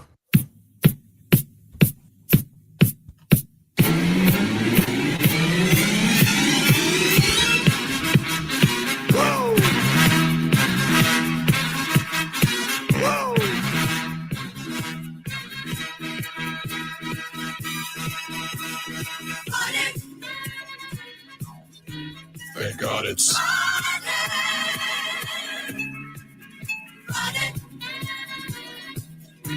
Thank God it's. Yeah, baby! The hashtag Friday Football Fiesta rolls on. It is the Rob Brown Show right here on the Fan Upstate. Welcome back, ladies and gentlemen, boys and girls, children of all ages. He is the great one, Lonzo. I am Rob Brown. We are jacked to be with you for the final hour of the day, the final hour of the week. Because when this show's over, I'm going home to take a nap, then I'm going to play a round of golf, and then I'm setting up for college football Saturday. And I don't give a damn about anything else on planet Earth. I'm going to keep it a buck with you. You can text me, you can call me. Probably not going to answer. I usually don't anyway. I was going to say, you're not going to answer anyhow, so it doesn't matter. I usually don't anyway. But if I was going to, it wouldn't be today. It certainly wouldn't be tomorrow because we got a jam-packed day of college football on Saturday. We got a really good NFL slate on Sunday. We're going to continue to get to all of it. But, ladies and gentlemen, the college football weekend, the NFL weekend, it's all kicked off under those bright lights on Friday nights. And that is why we bring in now from the Moving the Chains podcast, which you can find online at movingchains.com. No G, movingchains.com. Same handle on Facebook, on Twitter, on Instagram, and the podcast available on Spotify, Apple Podcasts, Google Podcasts, wherever major podcasts are found. The Moving the Chains pod, hosted, well, by three different fellas, but two of them showed up today. First off, the illustrious, the legendary, and the background toned down Jarrell Hendricks is in the crib. How we doing, big boy? Hey, I'm doing great, guys. How are y'all today? I figured I would turn it down, go a little bit more neutral this week for you guys. He is broadcasted He called in a priest. He got all that stuff taken care of. He is broadcasted from a haunted 1970s grandmother's basement. He is streamed in from a haunted kitchen. That Alonzo and I were both genuinely concerned he was going to get stabbed in the back by a serial killer at one point. And he's broadcasted from work, which is like somehow the most normal thing that he's done. Also on the podcast this morning, Kevin Thomas joining us as well. And I noticed, KT, you're looking more progressively professional every time that you bother to show up for the show. Not only is the background improving, now we're going headset, we're going boom mic stand with a real mic. Like I'm proud of you, buddy. Leveling up, man. This is the real deal. I dig it. Listen to that audio, too. It's crystal clear. I know. Look at it. It's the best Kev's ever sounded. He learned everything he knows from me. Like, it's impressive at this point. That's true. It is. Boys, let's dive right into it. And Jarrell Hendricks, you know where we got to start. It's the same place we start every week. It's with a game that you can and will hear right here on the Fan Upstate with Cole Bryson, the voice of the Burns Rebels. But the Rebs on the road, and not just on the road, but it is rivalry week for the Burns Rebels as they take the trip up the road to the reservation at the Gaffney Indians. Is this one going to be the barn burner we want it to be, Jarrell? I feel like it is. Like you said, it's a rivalry week, so you throw the records out of the weekend. Two programs, two teams, two communities that don't like each other. But I'll tell you from my perspective in watching the season thus far is I don't know much about either of these teams. Like, I don't know how good they are. We talk about Burns week in and week out. We know about all the stars that they have on that team, but it doesn't seem like they've played a complete game so far. Of course, they had their get-right game last week against Riverside, which we anticipated to happen. Then on the Gaffney side, had the quarterback turnover, finally settled there. Defense has played pretty well this year. Got it run on them pretty well against Eastside last week. Played a tight one, a 5-point game there. But don't really know what they're doing on offense. Looks like they've abandoned the passing game completely. Haven't been able to get it efficient there. Still doing well on the ground. Dealt with a lot of injuries. But I like Gaffney to win that after saying all of this, just because you rarely go on the reservation and win this one. It's a 15-9 game last year. It is a very, very, very important game for both teams because it leads to playoff seeding, and this is for region title contention as well. KT, I will ask you, an excellent job there by Jerome Hendricks, of course. But just because I'm curious, what's your thoughts on this one? Because it is obviously one of the games that happens in this area year to year that grabs the headlines, grabs the attention. It's a big one. Where do you land on this one? I'm kind of leaning with Jarrell. On the Burns side, they've almost got to have this game. They've already got a region loss to Dorman a couple weeks back. So they're in a really tough spot already because you've got Dorman and Gaffney who are both still undefeated. So if you're the Rebels squad, you've almost have to have this if you want to take a chance to win the region. But Gaffney seems to be kind of putting together. Like, I still feel like I need a little bit more out of the passing offense. Got the new quarterback Banks Boughton stepping in there. Has not thrown it the best yet, but he's been very good with his legs. And I've got the running backs Kirby and Hill getting it going. I agree with Jarrell. Just at the reservation at home, too much, I think, for the Indians. I think they win this football game behind that ground attack. But I'd love to see some more passing out of Banks tonight. But I think Gaffney wins a tight one as always over there. All right. Let's jump around to some of the other games going on. Kev, Greenwood at Greenville tonight. Super excited for this one. A Greenville team that has been a bit of an enigma. They start off the season getting absolutely demolished by Dorman, and they roll off 5 straight wins. They've beaten good teams like that Gaffney squad a few weeks back as well. Still playing 2 quarterbacks there with Farrell and Bryant. Don't love that, but it's working for them right now. Defensively, they got some real studs with Christie and Renwick and Franklin Whitley, the huge defensive end that's getting offers from every Power 5 school right now. It feels like the basketball player. He's doing a great job for Coach Watson there. Then on the Greenwood side, one of the best athletes in the state, Tristan Lewis, a South Carolina commit. He's an electric playmaker back at the quarterback spot. Really a true dual threat. Crawford at running back has stepped up. Christian and Duncan out wide have been great playmakers for them. And defensively, Roman and Green and that crew there for Coach Liner have been fantastic. Can't wait to see what Coach Watson does on defense preparing for Lewis. He's one of the best, defensive-minded coaches we have in the state. I know he will have a great plan, but I think the fact that Greenwood is so multiple right now with the run game, with the scramble game, and with the pass game, I think they're a little too much. I think Lewis being the best player on the field, I'm going to go with him and the Greenwood Eagles squad to win at home tonight. I respect it. Jarrell, Christchurch at Powdersville. Should be a fun one here. If you like offense, I definitely recommend going to see this one here. 2 of my favorite programs, regardless of classification, regardless of location in this state, with 2 fantastic coaches. These are 2 programs that are in the mix every year for state championships. But Powdersville, their defense has been an issue.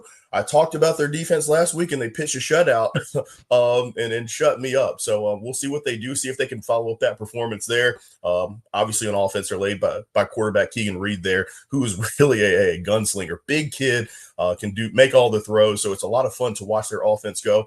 Then on the Christchurch side, they have a lot of stars there. The young running back, Michael Martin, is a talent. They really rely on him. He's the workhorse back there, averaging about 140 yards on the ground. Really haven't had the young quarterback do too much for Christchurch. They have played really, really tight ball games.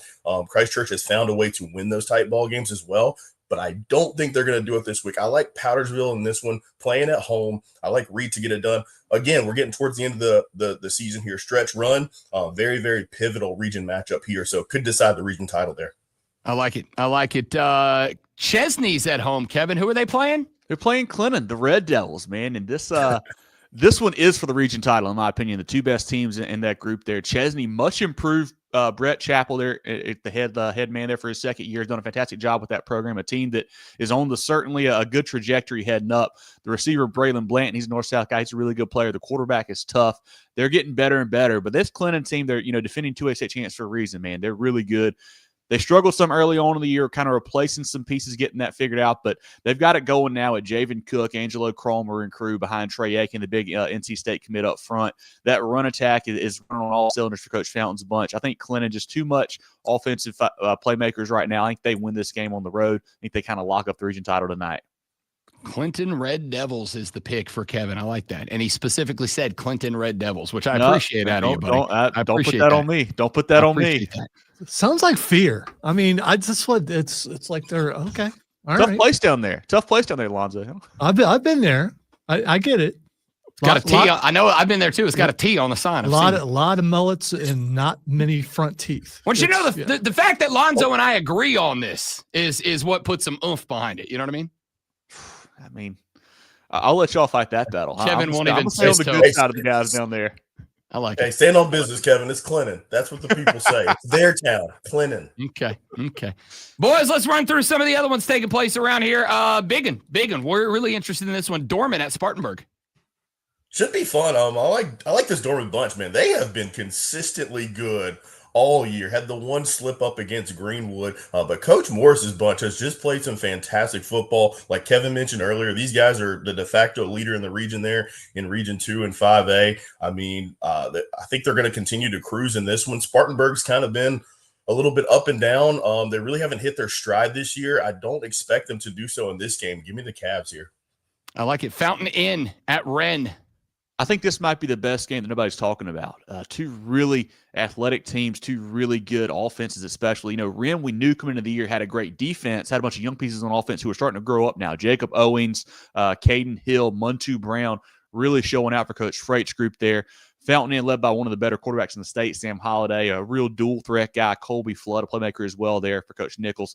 I like these offenses a lot. I'm going to go Wren. I believe I want to take that squad, man. It's a tough one, but they're at home, a tough place to play. I'm going to go with the Golden Hurricanes tonight. I like it. Emerald at West Side.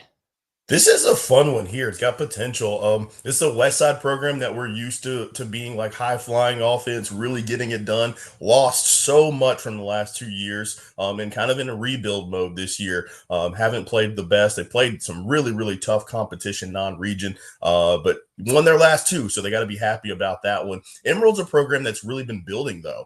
Really excited to see what they're going to do. That being said, I still like West Side in this one to win it. JL Man at Hillcrest. A JL Man team that's having a tough season so far, not playing their best football right now for first-year head coach, Coach Smiley. Hillcrest, on the other hand, they've had a couple tough weeks as well. A tough loss to JL Man and Greenwood back-to-back, have not played their best for Coach Swag. I think they got a little too much talent on offense right now. I think Hillcrest wins a tight one at home, but I think they're a little better football team at this point. East Side, Riverside. This one's fun. You talk about rivalry games. This one is really close. These two teams in proximity and just the community in general. So it should be a lot of fun here. I like this Eastside bunch a lot. They have not maybe put up as many wins and gotten the result that they wanted, but they play really, really hard. Lucas Tankersley is one of the best players in this state. All-state wrestler as well. Comes from my community of Travelers Rest, so I got to give him a shout out. But he has really gotten it done on the ground. I mean, they almost went and upset Gaffney last week. I like them to beat this Riverside bunch. All right, let's keep rolling with it, fellas. Let's go to Woodmont at TL Hanna. TL Hanna, I think, is the better football team here. But as you know, Rob, over the years, I feel like they tend to play some kind of crazy games. Like even when they're the better team, they may not always blow you out. A case in point, they took a Malden team to overtime just 2 weeks ago, who they are clearly better than. Woodmont, first-year head coach Malcolm Boyd, doing a great job there. I think TL Hanna, too good, but I think this could be tighter than people think tonight. Let's go Greer at Blue Ridge. This one too, man. These two communities, I mean, very, very tight-knit, I mean, close to each other. Obviously, traditionally, Greer has had more success as a football program, but this Blue Ridge bunch has played really, really good behind the quarterback Forrester there. But Greer has really played well down the stretch. The last 3 or 4 games, it seems like they're putting it together. Again, with their history, they play a tougher non-region slate, so that could have factored into it. They're also rebuilding a little bit. I like the Yellow Jackets in this one, but that Tigers bunch is much improved. Should be a good football game. Easley at Malden. Super important for region seeding here. Two of the teams that are not going to win the region, but are certainly fighting to get a little better playoff spot here. Easley has seen some really good offensive showings this year. Hillstock leading them outside has been a great player for them. Malden is getting better and better for Coach Cook in his second year there. Taurus Thomason and whatnot. That crew has been explosive as well. Should be a really exciting game. Could be a lot of points in this one, Rob. I think it'll be a phone over at Freeman Field on Friday. I like it. We had a texter write the show a minute ago and asked if y'all had a take on Blacksburg at Landrum. Blacksburg has been struggling, man. Winless so far this season, have not quite gotten it going for Coach Bachelor. I think Landrum is much improved this year. They're getting better and better. I think Landrum wins this football game. Blacksburg's just been in for a tough year, have not played their best football for sure. I respect it. I like it. Kev, are your Clemson Tigers back, or is North Carolina just an absolute bleep show? North Carolina is awful, Rob. They are really so bad. So bad. So we'll see on Saturday. I don't think BC is very good either, but I didn't take a lot from last week's game. We'll put it that way. And Jarrell Hendricks, the loudest, most vocal, most proud, most always wants everybody to know he is the king of the Cowboys fans in South Carolina. You going up to watch him put it on the Panthers this weekend? Surely am not, but I mean, obviously, I expect him to win. Panthers, again, awful, like Kevin mentioned. Football in the state of North Carolina not doing too hot right now. But like Cowboys keep doing it, man. I got Jake Ferguson and George Pickens leading my fantasy team right now. So let's keep riding. I don't care about the team, but let's keep getting that ball out to those guys. Kevin Thomas, Jarrell Hendricks moving the chains every Friday at 9 o'clock. Get you set up for the Friday night lights schedule ahead of us. Boys, enjoy the games tonight. Be looking for you on Twitter. We'll see y'all there. I appreciate you, Rob. Thank you, buddy. Anytime. Thanks, guys. Kevin Thomas, Jarrell Hendricks, a couple of icons here on the Rob Brown Show as we get set for a little high school ball. Now when we come back, joining us next up on the radio program, Denton Day is the host of College Football Overtime on SiriusXM. We'll get his thoughts on Clemson, BC, South Carolina, LSU, Ohio State, Illinois, and a lot more. Alabama, Mizzou, by the way. How is Texas favored over Oklahoma? I don't get it. We'll find out from Denton Day next on the Rob Brown Show on the Fan Upstate. Nice job, fellas. You guys are just getting better by the year. I love it. Appreciate you, man. Appreciate you, Thanks, man. guys. Of course. Got to get the reps in, you know. You've been a big help for this. That's all we are, buddy. We're like the exhibition for game day. I get it. I'm here for it. I'll stand on everything. OU Texas, if you have the chance to go out to that one, that is the coolest, like one of the coolest college football environments out there. On the bucket list. Very high on the bucket list. I would like to get to a Red River. I think the next one for me, just because I think it's close enough to make it, I got to get to Neyland. I haven't been to Tennessee yet. Way up on the list. Hey, well, if you want to come, I just moved there last weekend, so just let me know when you want to come up. I can't tell if you're being a sarcastic ass or if you legitimately just moved to Tennessee. I swear to God, I'm not being a sarcastic ass today. Why? Wife's job, work. You know, we work that is one of like 3 answers that I can't fight back against. I understand that. Is somebody else who will relocate should the wife tell me to? Yep, I got it. I figured. Most definitely. I get it. Yeah, no, good spot. Come on up. I respect it. I'm in. I'll see you there. All right. See you Boys, guys. good job. Appreciate you. See you, Rob. Appreciate See you. you, fellas. All right, guys, step away while we get Denton Day lined up. We'll be back. Don't go anywhere.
You know, there's a very, very short list of things that make me as excited as College Football Saturday. Very short list of things that I get as excited about as I do on Saturday when game day gets going, and then at noon when toe meets leather. But one of the things that I get as excited about as I do college football is talking about college football with my dear friend, compatriot, colleague, comrade at arms. He is the host of College Football Overtime on SiriusXM. He is also a host and producer on the BetMGM network and just an all-around dude. The legendary Denton Day joining us on the program. Big dog, how we doing? Fellas, we had a great week last week, and I can't wait for another great one this weekend. Maybe not with as many big upsets, but who knows? Usually the big upsets come on the weeks we think are going to suck, and I think this is the opposite of that because I think we have a lot of great games, but I am open to any and everything, Rob, as you know, on a Saturday. Any bit of craziness and chaos makes my life a lot easier, and I like it when my life is easy. Totally agree. Totally concur. Locked in for the weekend. Let's talk about it, Denton Day, and obviously we'll start with the teams that we cover around here. I will start with the lesser of the two games, at least in terms of quality of opponent. That, of course, Clemson at Boston College. So I will start with this and get your opinion. Then I'll ask you about the game itself. I believe in what I call here on the show the sliding scale of truth, which is one extreme on one extreme on the other, and the truth is somewhere in the middle. On last week's sliding scale of truth, on one end is the extreme of Clemson's back, they figured it out. And on the other end, it's North Carolina is an abject and hilarious failure. They're very bad at football, and they're very bad at football. Where do you put the needle between those two extremes? I don't know that there's a between there. I think it's North Carolina is hilariously bad at football, and that is much more of a reality television than it is an adequate football program at this particular point. So I think it was much more just that UNC is really bad. Bill Belichick no longer wants to be there. I don't know how much he really wanted to be there in the first place, but even just if you look at their roster from a top to bottom standpoint, Rob, it's not a great roster. And it's unfair to think that one coach coming in is going to immediately flip it to make a good roster. But Bill Belichick is very new to this. And they were, recruiting against group of 5 teams for players, not against like big top name schools. So when you're recruiting against group of 5 teams for players in the portal, you're kind of just building a group of 5 team in the portal. And that's all UNC is. So Clemson looked good, but they're supposed to look good against UNC. I concur. That being said, they did look good against UNC. So do we see momentum from the bounce back game against a same atmosphere as UNC Boston College team? Or is this a game like my theory has been, I need to see Clemson play basic ass boring football. I want to see it run 35 times, get the run game better because it has not been good. The third leading rusher on Clemson's team right now has 40 yards. Like that's their third highest rusher right now. They've got to just play as fun as last week was, I'm sure, to go get a little catharsis out and hang a 30 burger on the board. Like go play boring fundamental football, get back down to the basics, because once you come out of this, you're talking about Florida State, you're talking about Louisville, you're talking about a bunch of teams, South Carolina, Lenora Sellers, a bunch of teams that can put up points in bunches. You better be able to run the ball to keep quarterbacks on the bench. Yeah, so it's very nice for them that they go from UNC to Boston College in consecutive weeks, because Boston College, while better than UNC and not nearly as entertaining off of the field, is very much in that same tier level as UNC. So you're right. This is where you use as a get right game. And really, how about a get running game? I'm with you. You need to be fundamentally sound. And I would think that Dabo Swinney, of all guys who does not like a lot of the new in college football, would understand why being fundamentally sound and being able to really dominate in the trenches, especially when you have a good offensive line, is important. So they need to transition to being a run first team. Cade Klubnik he's a fine player at the college level. He's not great. He's not an all-star. He's not a world beater. He's not going to win the Heisman Trophy. That now it should be gone. Maybe there was a little bit of that at the beginning of the season because you wanted to put your quarterback in position to be in those conversations. You're not there anymore. So just focus on winning, and you're going to win by running the football. So I'm with you. All right, let's talk about South Carolina on the road at LSU. They did take advantage of their get-right game last week against the Kentucky Wildcats, probably Mark Stoops' worst roster since he's been in Lexington, but it's a bit of a baby rivalry game. We had the sunglasses and funny dancing comments that have kind of spiced this up the last couple of years. They got right. They ran the ball better. They got up on the offensive line. To me, the biggest deal, and I have been screaming about it Denton Day, was use Lenora Sellers as a run threat to make the outside pass game come to life. It felt like they did that. Problem is now they got to go down to Baton Rouge, Louisiana, probably the most difficult environment to play in college football. However, I am also a guy who believes that Brian Kelly spirals when things aren't going the way he wants them to. And while Ole Miss is a good football team, LSU was expected to win that game. What are the odds South Carolina can go down to Baton Rouge and steal a dub? It is, as we affectionately refer to it around here, Cocktober. They always grab like an insane upset somewhere. What do they need to do? Do not refer to it as Sure, we do. Game Cocktober. No. It's Cocktober around here. You started saying grab. I thought you were going a very different direction. Very different route. That's my other show. That's my night show. Definitely not intentional. That's not my night show. They always seem to go grab one of these crazy top 10 upsets somewhere. South Carolina does.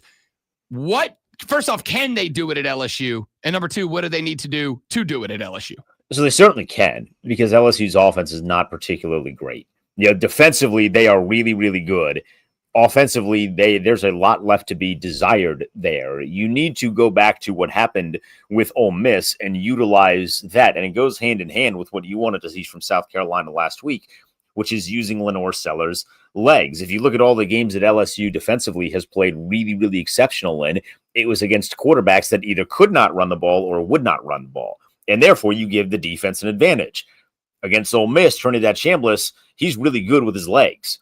So if you can be Lenore Sellers and make him really good with his legs this weekend, you put yourself in a position, because that's the one thing that this LSU defense has had some issues with. So you just give yourself another element on offense to put pressure on that defense, and eventually there's going to be some sort of opening. I don't know that this is going to be a game where they take advantage of like 70-yard plays or anything like that, but a 15-yarder to keep the ball moving, keep a drive alive, to result in any form of points is going to be huge. So I think the legs of Lenore Sellers for the second week in a row are going to be really crucial if South Carolina wants to pull off the upset in Cocktober, as you have so adequately called it.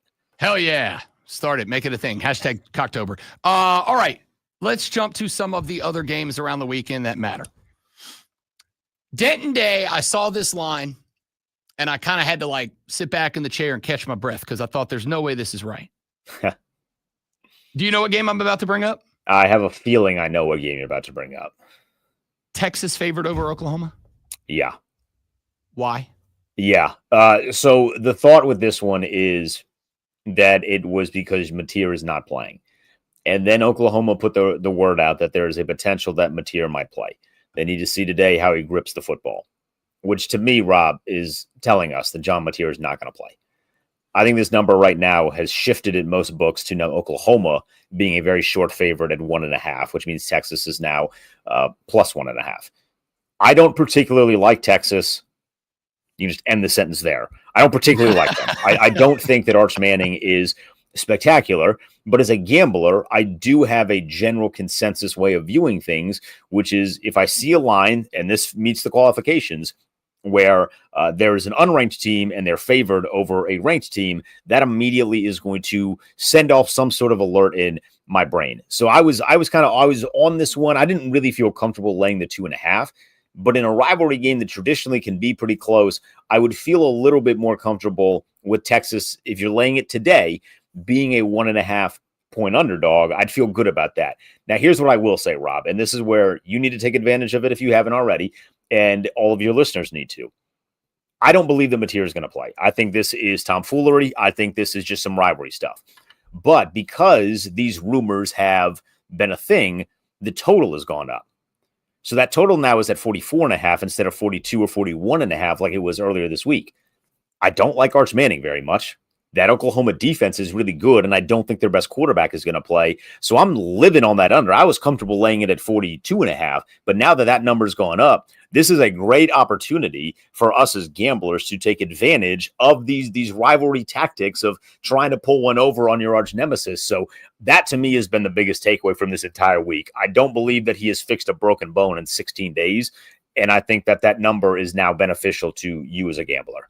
Okay. I mean, listen, I'm good with it. And in fact, that was exactly what I said earlier is I think people want to see, and the folks in Vegas either want to see or have gotten some clue, hint, whatever, that if John Mateer can't hang on to the football and zip that thing out of there, Texas is not an atrocious defense. Like, it is a good defense the Longhorns have.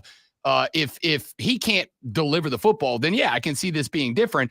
I just look at Hawkins and I'm like, it's not like Oklahoma was playing bad football without him. They're playing good enough football to still beat a Texas team that lost to Florida. Right. I don't know if I trust the consistency with Hawkins.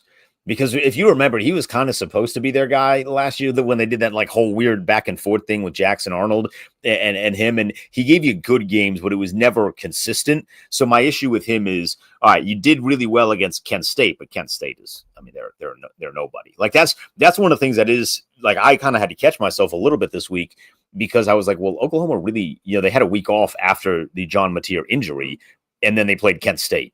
So I think it's going to be very much night and day with what you see from Hawkins against Texas's defense versus what we saw last week. Let's talk Ohio State at Illinois. I was on Tuesday night with Brad Evans, and Brad Evans was fighting for his life with everything in his being, a guy going to this game to get me to say to him, the Illini have a shot. And Denton Day, I'm going to say I think they do have a shot to cover, because I think a lot of people leaned into it to Indiana. I believe Indiana is I'll say make it to the national championship caliber football team behind Fernando Mendoza this year. I'm in on that. I think Ohio State wins this game, but I have said if Ohio State loses the turnover battle by 2 or more, it becomes a coin flip for me. Great news. You're not going to be flipping a coin. This game, I am really excited for Alabama, Missouri, and I'm really excited that I will be able to watch that almost in its entirety, because Ohio State and Illinois, in my mind, is going to be over by at the latest 1 o'clock. I just don't think they can hang with Ohio State. And Ohio State's defense has been the best defense in college football. They've allowed 2 touchdowns this entire year. It's an asinine number. Now, they haven't played great opponents. Arch and Texas were not a great opponent. Washington is a good Big Ten team. They're not an exceptional Big Ten team. So I recognize that there are some weak points in their schedule, but you would think that at least someone else would get a touchdown in there. I mean, Washington, 2 touchdowns in a 5-game span is pretty remarkable. And then if you're Illinois and you let 63 up on your head top by Indiana, well, now you have to go guard a guy that's likely going to be a first-round pick this year in Carnell Tate on the outside. And then on the other side, if he's not enough on the other side, you get a guy that in 2 years is probably going to be a top 4 pick, period, in the NFL draft, in Jeremiah Smith. I just don't know how they're going to be able to defend Ohio State. Sayin is fine. I don't know that he's a world beater yet, but this is all still kind of new for him. But it's really easy when you have the talent advantage at every single position. I think if you want them to cover, maybe like a first half cover, look into something like that. I don't know that they'll stay within 2 touchdowns of Ohio State. I think Ohio State, they've been flying under the radar a little bit because they haven't been playing games of real weight, it feels like at this point. I do think that changes this weekend. All right. You mentioned another game that I am interested in, and that is the Alabama Crimson Tide on the road at Missouri. And I got to ask this morning, how is Alabama only a 2.5-point favorite? The answer, Denton Day, Alabama has the 104th ranked running attack in college football, and Mizzou has the number 1 ranked rushing defense. Now, again, kind of the same thing. Outside of South Carolina, Mizzou's schedule has not exactly been impressive. They've allowed 2 rushing touchdowns on the year in its entirety so far. I like Ty Simpson. I like what Alabama's been doing. I believe that Alabama under Kalen DeBoer is working its way up. Mizzou's rush defense keeps Alabama to under 70, 65 yards rushing, and that makes this game close. I wish that number was 3.5. I'd feel a lot better about it, but I'm kind of up in the air. I do think Alabama wins the football game, though. I do like Alabama to win the football game. So I was texting with some people back and forth about this particular game, Rob, and I'm sure you're in the same boat. I have degenerate friends and I have gambling friends, and there's a big difference between those two, right? Like the degens are going to go on some crazy lines. They want to bet as many games as possible. Maybe you're throwing like a 6-leg parlay in there, right? But my gambling friends, we analyze it just a little bit differently. And that was the point you just made was one of the points that was brought up in those conversations about there's a big discrepancy in Alabama's ability to run the ball versus Missouri's ability to stop the run. And Missouri is really, really good, and Alabama at times has struggled. So if those two things exist the way that we think they will, that puts a lot of pressure on Ty Simpson. Now, Ty Simpson's a really good player, but that puts a lot of pressure on Ty Simpson. And on the flip side, one of the quietest, really good seasons that's being had right now is Bo Prevola at Missouri. He leaves Penn State. He was one of the guys that kind of started and reignited this conversation that we have yearly about the transfer portal windows and the timing and how that works. Well, he's come down to Mizzou, and he's been excellent. I mean, he's been really, really solid. So I do think that Missouri is going to keep this game relatively close. The question is, can you get it at 2.5? Can you get it at 3? Can you get it at 3.5? Because I do feel like this could be the potential of a walk-off field goal for Alabama. Now, maybe that's a walk-off field goal where they win by 2, and we'll all be celebrating in wherever we're watching the game, bar, living room, whatever. But I do feel like this is going to come down to the wire. Alabama, I think, is going to win, but Missouri's a really good team. And 2 things about that. Number 1, nothing Bama fans love more than trusting kickers with games. Am I right, Nick? And number 2, Ahmad Hardy down at Mizzou is an absolute dog. That could be a game changer, too. Let's run through 1 or 2 more before we let you go, Denton Day, if you don't mind. Obviously, the other big game inside the top 10, the Indiana Hoosiers on the road at the Oregon Ducks. Oregon in that road game at Penn State. Everybody loved it. Of course, Penn State turned around and lost to UCLA, and that kind of changed the vibe a little bit there. I said it earlier in the show. I'm in on the Hoosiers. I'm a Curt Cignetti believer. I'm a Fernando Mendoza believer. I think Oregon wins the game. I like Indiana to be inside that 7.5. Am I just getting too caught up in the Curt Cignetti sound bites, or can I talk you into joining me on the Hoosiers cover? You might need a little bit to talk me into that because I'm a massive Oregon fan, but I'll tell you what, Indiana's legit. When you hang 60 on a team like Illinois, you're legit. And they've done a really good job taking momentum from 2024 into 2025. This game is going to radically change the public perception of Indiana. If they beat Oregon, going on the road to Oregon, and Oregon is a very, it's a quiet, not quiet, but it's a very tough place to play that maybe doesn't get mentioned as frequently because they don't have 100,000 people in the stadium, but it's a tough place to play. Ohio State learned that last year, and there's a litany of teams in the Pac-12 that can tell you, hey, this is a sneaky, really tough place to play. If they go in and they beat Oregon, that should not only are they going to jump to a top 5 team, Rob, I would suggest that they should replace Oregon as 3rd in the country. And Mendoza is going to skyrocket. He's already up there when it comes to Heisman conversations, but the month of October is just a little bit different when you have these kinds of games, and he is going to skyrocket up the boards. They will go from a team that you could see making a deep run in the college football playoff, maybe getting to the semifinals, at the very least winning their first round game. If they beat Oregon, you're looking at them with a completely different perspective of, hey, this might be the best team in the Big Ten, depending on how you feel about Ohio State. So I think Mendoza needs to really ball out, but they have all of the pieces necessary to do so. It's just going to be, is Curt Cignetti going to be, is he going to be calm, or is he going to do what sometimes coaches have done? Lane Kiffin has done this. Hell, Dan Lanning did this a couple of years ago, where he tries to do a little too much in a big game and the moment gets ahead of him. That's fair. That's fair. Love Dante Moore, by the way. What odds do I have to give you? 30-second answer. What odds do I have to give you to take a bet that Dante Moore is the second 2-time Heisman Trophy winner before he leaves Oregon?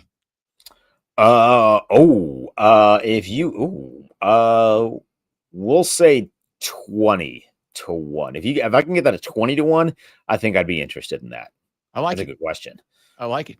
Denton Day is the host of College Football Overtime on SiriusXM, also a host and producer on the BetMGM network, also just an absolute bro. Denton Day, you're a legend, buddy. We'll talk to you next week. Enjoy the weekend, pal.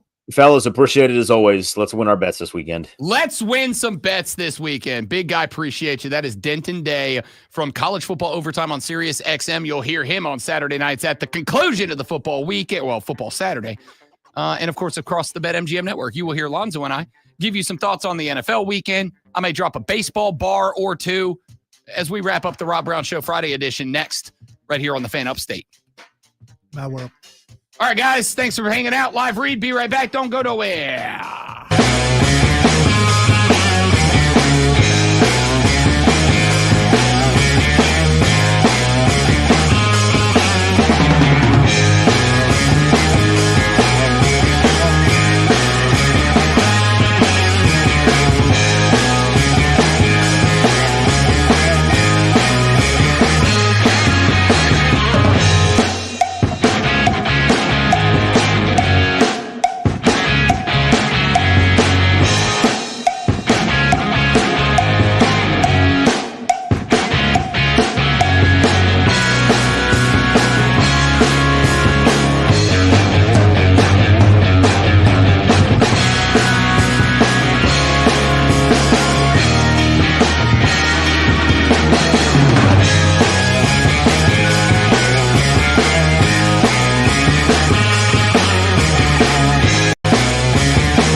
Sports fans, grab your coffee and get a jolt of sports on the Rob Brown Show with Lonzo. Now, weekday mornings 6 to 10 on the It is the Rob Brown Show. It is the fan upstate. It is Rob Brown. It is the great one, Lonzo, and it is you.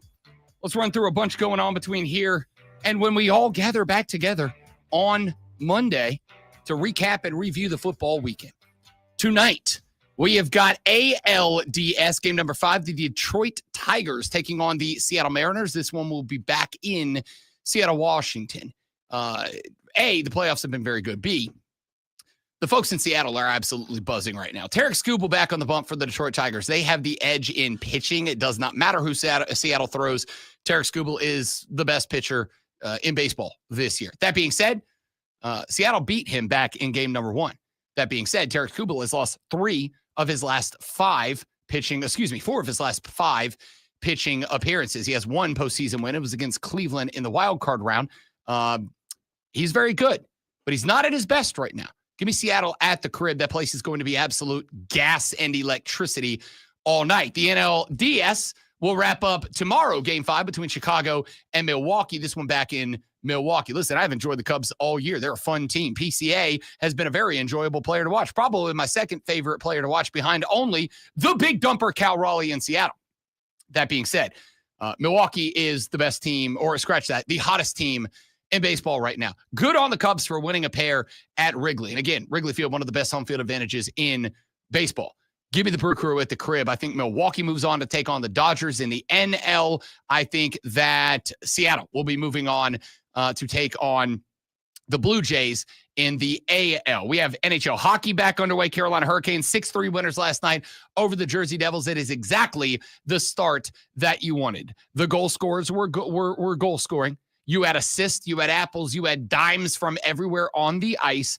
They overwhelmed, and once Jersey got panicky and desperate at the end, Carolina did not freak out. They just kept playing their game and allowed New Jersey to open up the ice, and they took advantage. I like this Hurricanes team this year. Keandre Miller, the newest member, the newest addition to the Canes, is a big-time defenseman who scored twice last night. He is a threat from the back line. It has not been a regular occurrence that Carolina has been able to believe that there would be goal-scoring opportunities for and have goal-scoring opportunities taken advantage of and by a defenseman. Keandre Miller made his appearance last night. It's exactly the start that you would hope for if you were the Carolina Hurricanes. Real good start to the season for them. And then finally, since we have really only briefly touched on it today, a couple of thoughts from the NFL weekend upcoming. Obviously, last night, the New York Giants shock the Philadelphia Eagles. It is the first time since 2003 that the Eagles have lost back-to-back games, and that is because Cam Scatterbo, 98 yards, 3 touchdowns, was an absolute dog last night. When we next week hand out our awards, you better believe Cam Scatterbo is picking one up. Across the rest of the league, there are some games I am very interested in. Pittsburgh, 6.5-point favorites against Cleveland. Pittsburgh tied for the best record in the AFC right now. We all know that Pittsburgh is the team that's going to get to their 9 wins, and then the question marks pop up. That being said, the Cleveland Browns have some drama. They've played better ball than I think we expected, but they've got some drama. They send Joe Flacco to Cincinnati. Dylan Gabriel likely to be the starter. Shedeur Sanders not named the backup. In fact, Kevin Stefanski said he might bring Bailey Zappi. Bailey Zappi from the practice squad. You were almost there. You almost were. Can I tell you what happened yesterday? Shedeur Sanders, I guess until Bailey Zappi gets brought up, Shedeur Sanders, the number 2 quarterback, got interviewed yesterday. You know what he said? He said, whatever my role is within this organization this week, I'm happy to have it, and I'll throw myself into it. Yes, do that, Shedeur. Do that. Then the cameras are off for you, and you don't have to worry about the attention anymore. That's solid. Tell you another game I'm really interested in. The Seattle Seahawks are on the road at the Jacksonville Jaguars. Lonzo, who's favored in that game? Jacksonville beat the Chiefs last week. They're 4-1, top record in the AFC right now. Seattle just lost to Tampa Bay. Well, the way you set it up, I guess it's Seattle. It is Seattle by 1.5 in favor, but that means they believe they're 4 points better than the Jags. When are you people going to listen to me that the Jacksonville Jaguars, butthole of America, but a good football team, are a good football team? When are you going to listen to me? Give me the Jags minus or plus 1.5 and that one over Seattle. The Rams at Baltimore. The Rams favored by 7.5. The Baltimore defense has been being mocked relentlessly this week. Do they bounce back or are they just that bad? I can't decide. The Rams, on the other hand, probably had the most shocking loss of the week last week. It's a bounce back game for them against a depleted and humbled Baltimore defense. Lonzo, I got no idea what to make of this game. Rams by 7.5, and I don't know what to do with it. Probably nothing, to be honest. Ravens are cooked, dude. I think you're right. I really do. I think it's not just a talent thing. I think they're just. I think they've quit in their brain. Here's one more line I don't get. With all due respect to you, great one. Detroit's at Kansas City. The Chiefs are favored by 2.5. I'm gonna need you to explain that one to me. I can't. Well, here's the thing. Okay, and I've said that it's not me making excuses. Kansas City has lost because of last week because of stupid mistakes and penalties. Because they were up 14 and I mean they had that game and they screwed up at the end. So I don't know why. It's got to be home field, I guess. Well, again, even you get 3 points by being at the crib. The line's 2.5. This is a pick'em game, they're saying. I don't get it. Because, yes, I agree. They've lost with some what you're saying calls. is you don't believe in Kansas City. I'm saying right now I believe in the Detroit Lions. Okay. I believe in Detroit. Which means you don't believe in Kansas City. No. That's disrespectful, for sure. There it is. Yes, I do have a hard time believing in a 2-3 football team. That is fair. You know what? That is fair. I do not believe in Kansas City right now. I believe they can get it turned around when they get everybody back and healthy. But here's the thing. You are what your tape says you are. And you say stupid penalties. I agree. But it's been all 5 games that's the case. So why would I think all of a sudden that just shapes up against the best team in the NFC? Because it happened last year and it happened the year before. The ball started bouncing Kansas City's way. So we'll see. I'm more concerned with the defense. We'll see. And now the Rob Brown Show presents Twitter. All right. The first thing that's Xing is Kyrie Irving. Kyrie has agreed to go to space on one of Bezos' spaceship to see that the world is round. No, he is Xing because of Luka. Because of Luka? Because Luka said that basically Kyrie has the best handles, and he tried to teach him, and there are some things that you just cannot learn. For the record? So Kyrie tried to teach Luka how to, yeah. For the record, he's right. Kyrie Irving is one of the best ball handlers of all time. I agree with that take.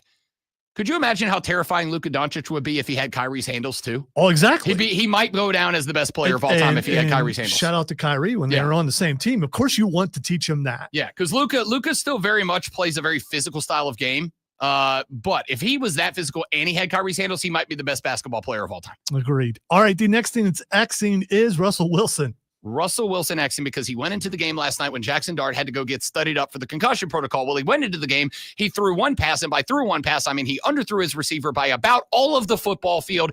And as he exited the field, Russell Wilson didn't just get light smattering of boos. Oh, no, the boo birds were out in force. And it was such a bad pass that Brian Daboll ran into the blue medical tent and told the team, get his ass back out there because we suck right now. He did apologize for that today, by the way, because it was the wrong thing to do. I have to tell you, as much as I have been on Russell Wilson, genuinely, I felt bad for the dude last night. I really did. The man, cold, probably didn't get a lot of practice, thrown in there and asked to immediately throw the football against a good defensive team. I felt bad for that guy last night. I felt bad for him. He's married to a superstar and he's rich. I mean, he is, but come on, dude. He's also done, and he's been done for a while, and people are starting to actually get that he is done. I don't know, man. He carried the Steelers last year. When it's over, it's over. No, he didn't. He carried the Steelers last year. No, the mistake was made when they put him in. The Steelers would end up being better if they hadn't put him in. And at the end of the season, he definitely was not good. All right, let's end it on a good note. I'm right, by the way. Let's end it on a good note. Scataboo. Cam Exon. Scataboo. What a psychopath. And I love him.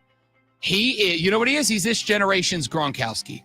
He's young, he's dumb, he's violent, and he's fun. I got to tell you, there's a lot of guys around the NFL that I like that aren't on my team.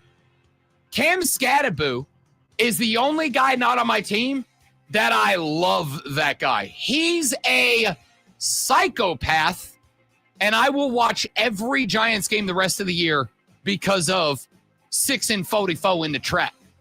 Love the boys. Love the boys. Love you guys. Thanks for being here. You're awesome. Appreciate you just hanging out with us for these 4 hours. Come back on Monday. We'll break down the entire football weekend and the baseball championship series and the WNBA finals. Game 4. Can the Aces get the sweep tonight? We'll find out. Y'all have a good one. Thanks for being here. We'll see you back here Monday on the Rob Brown Show and the Fan Upstate.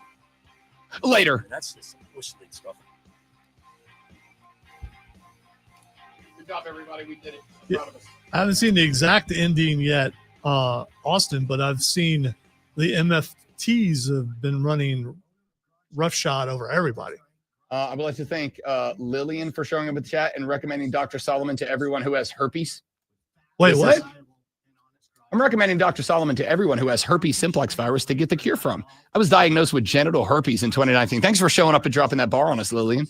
And I have been searching and asking questions to see if I could get something to cure the disease because I did not believe what the doctors say that no cure is found yet. I came across a comment on YouTube and the person testified how she was cured from herpes and HPV after using Dr. Solomon herbal medicine. I quickly contact Dr. Solomon and explain my problem. Oh, there's got to be more to that. There's got to be more to that, Lillian. Where'd you go? I need you to fill us in here, Lillian. You showed up on a show. It's a scam and a spam, by the way. Lillian's not a real person. All right. Yeah, not I hope you person. didn't just like spread herpes to everyone who's watched by putting that up on the screen. Lillian's not a real person. It's a scam artist somewhere trying to get you to drop the bars. But here's what I know. First off, James saying, "Come on, Dr. Solomon, fix Philly sports." Very good, very good comment, James.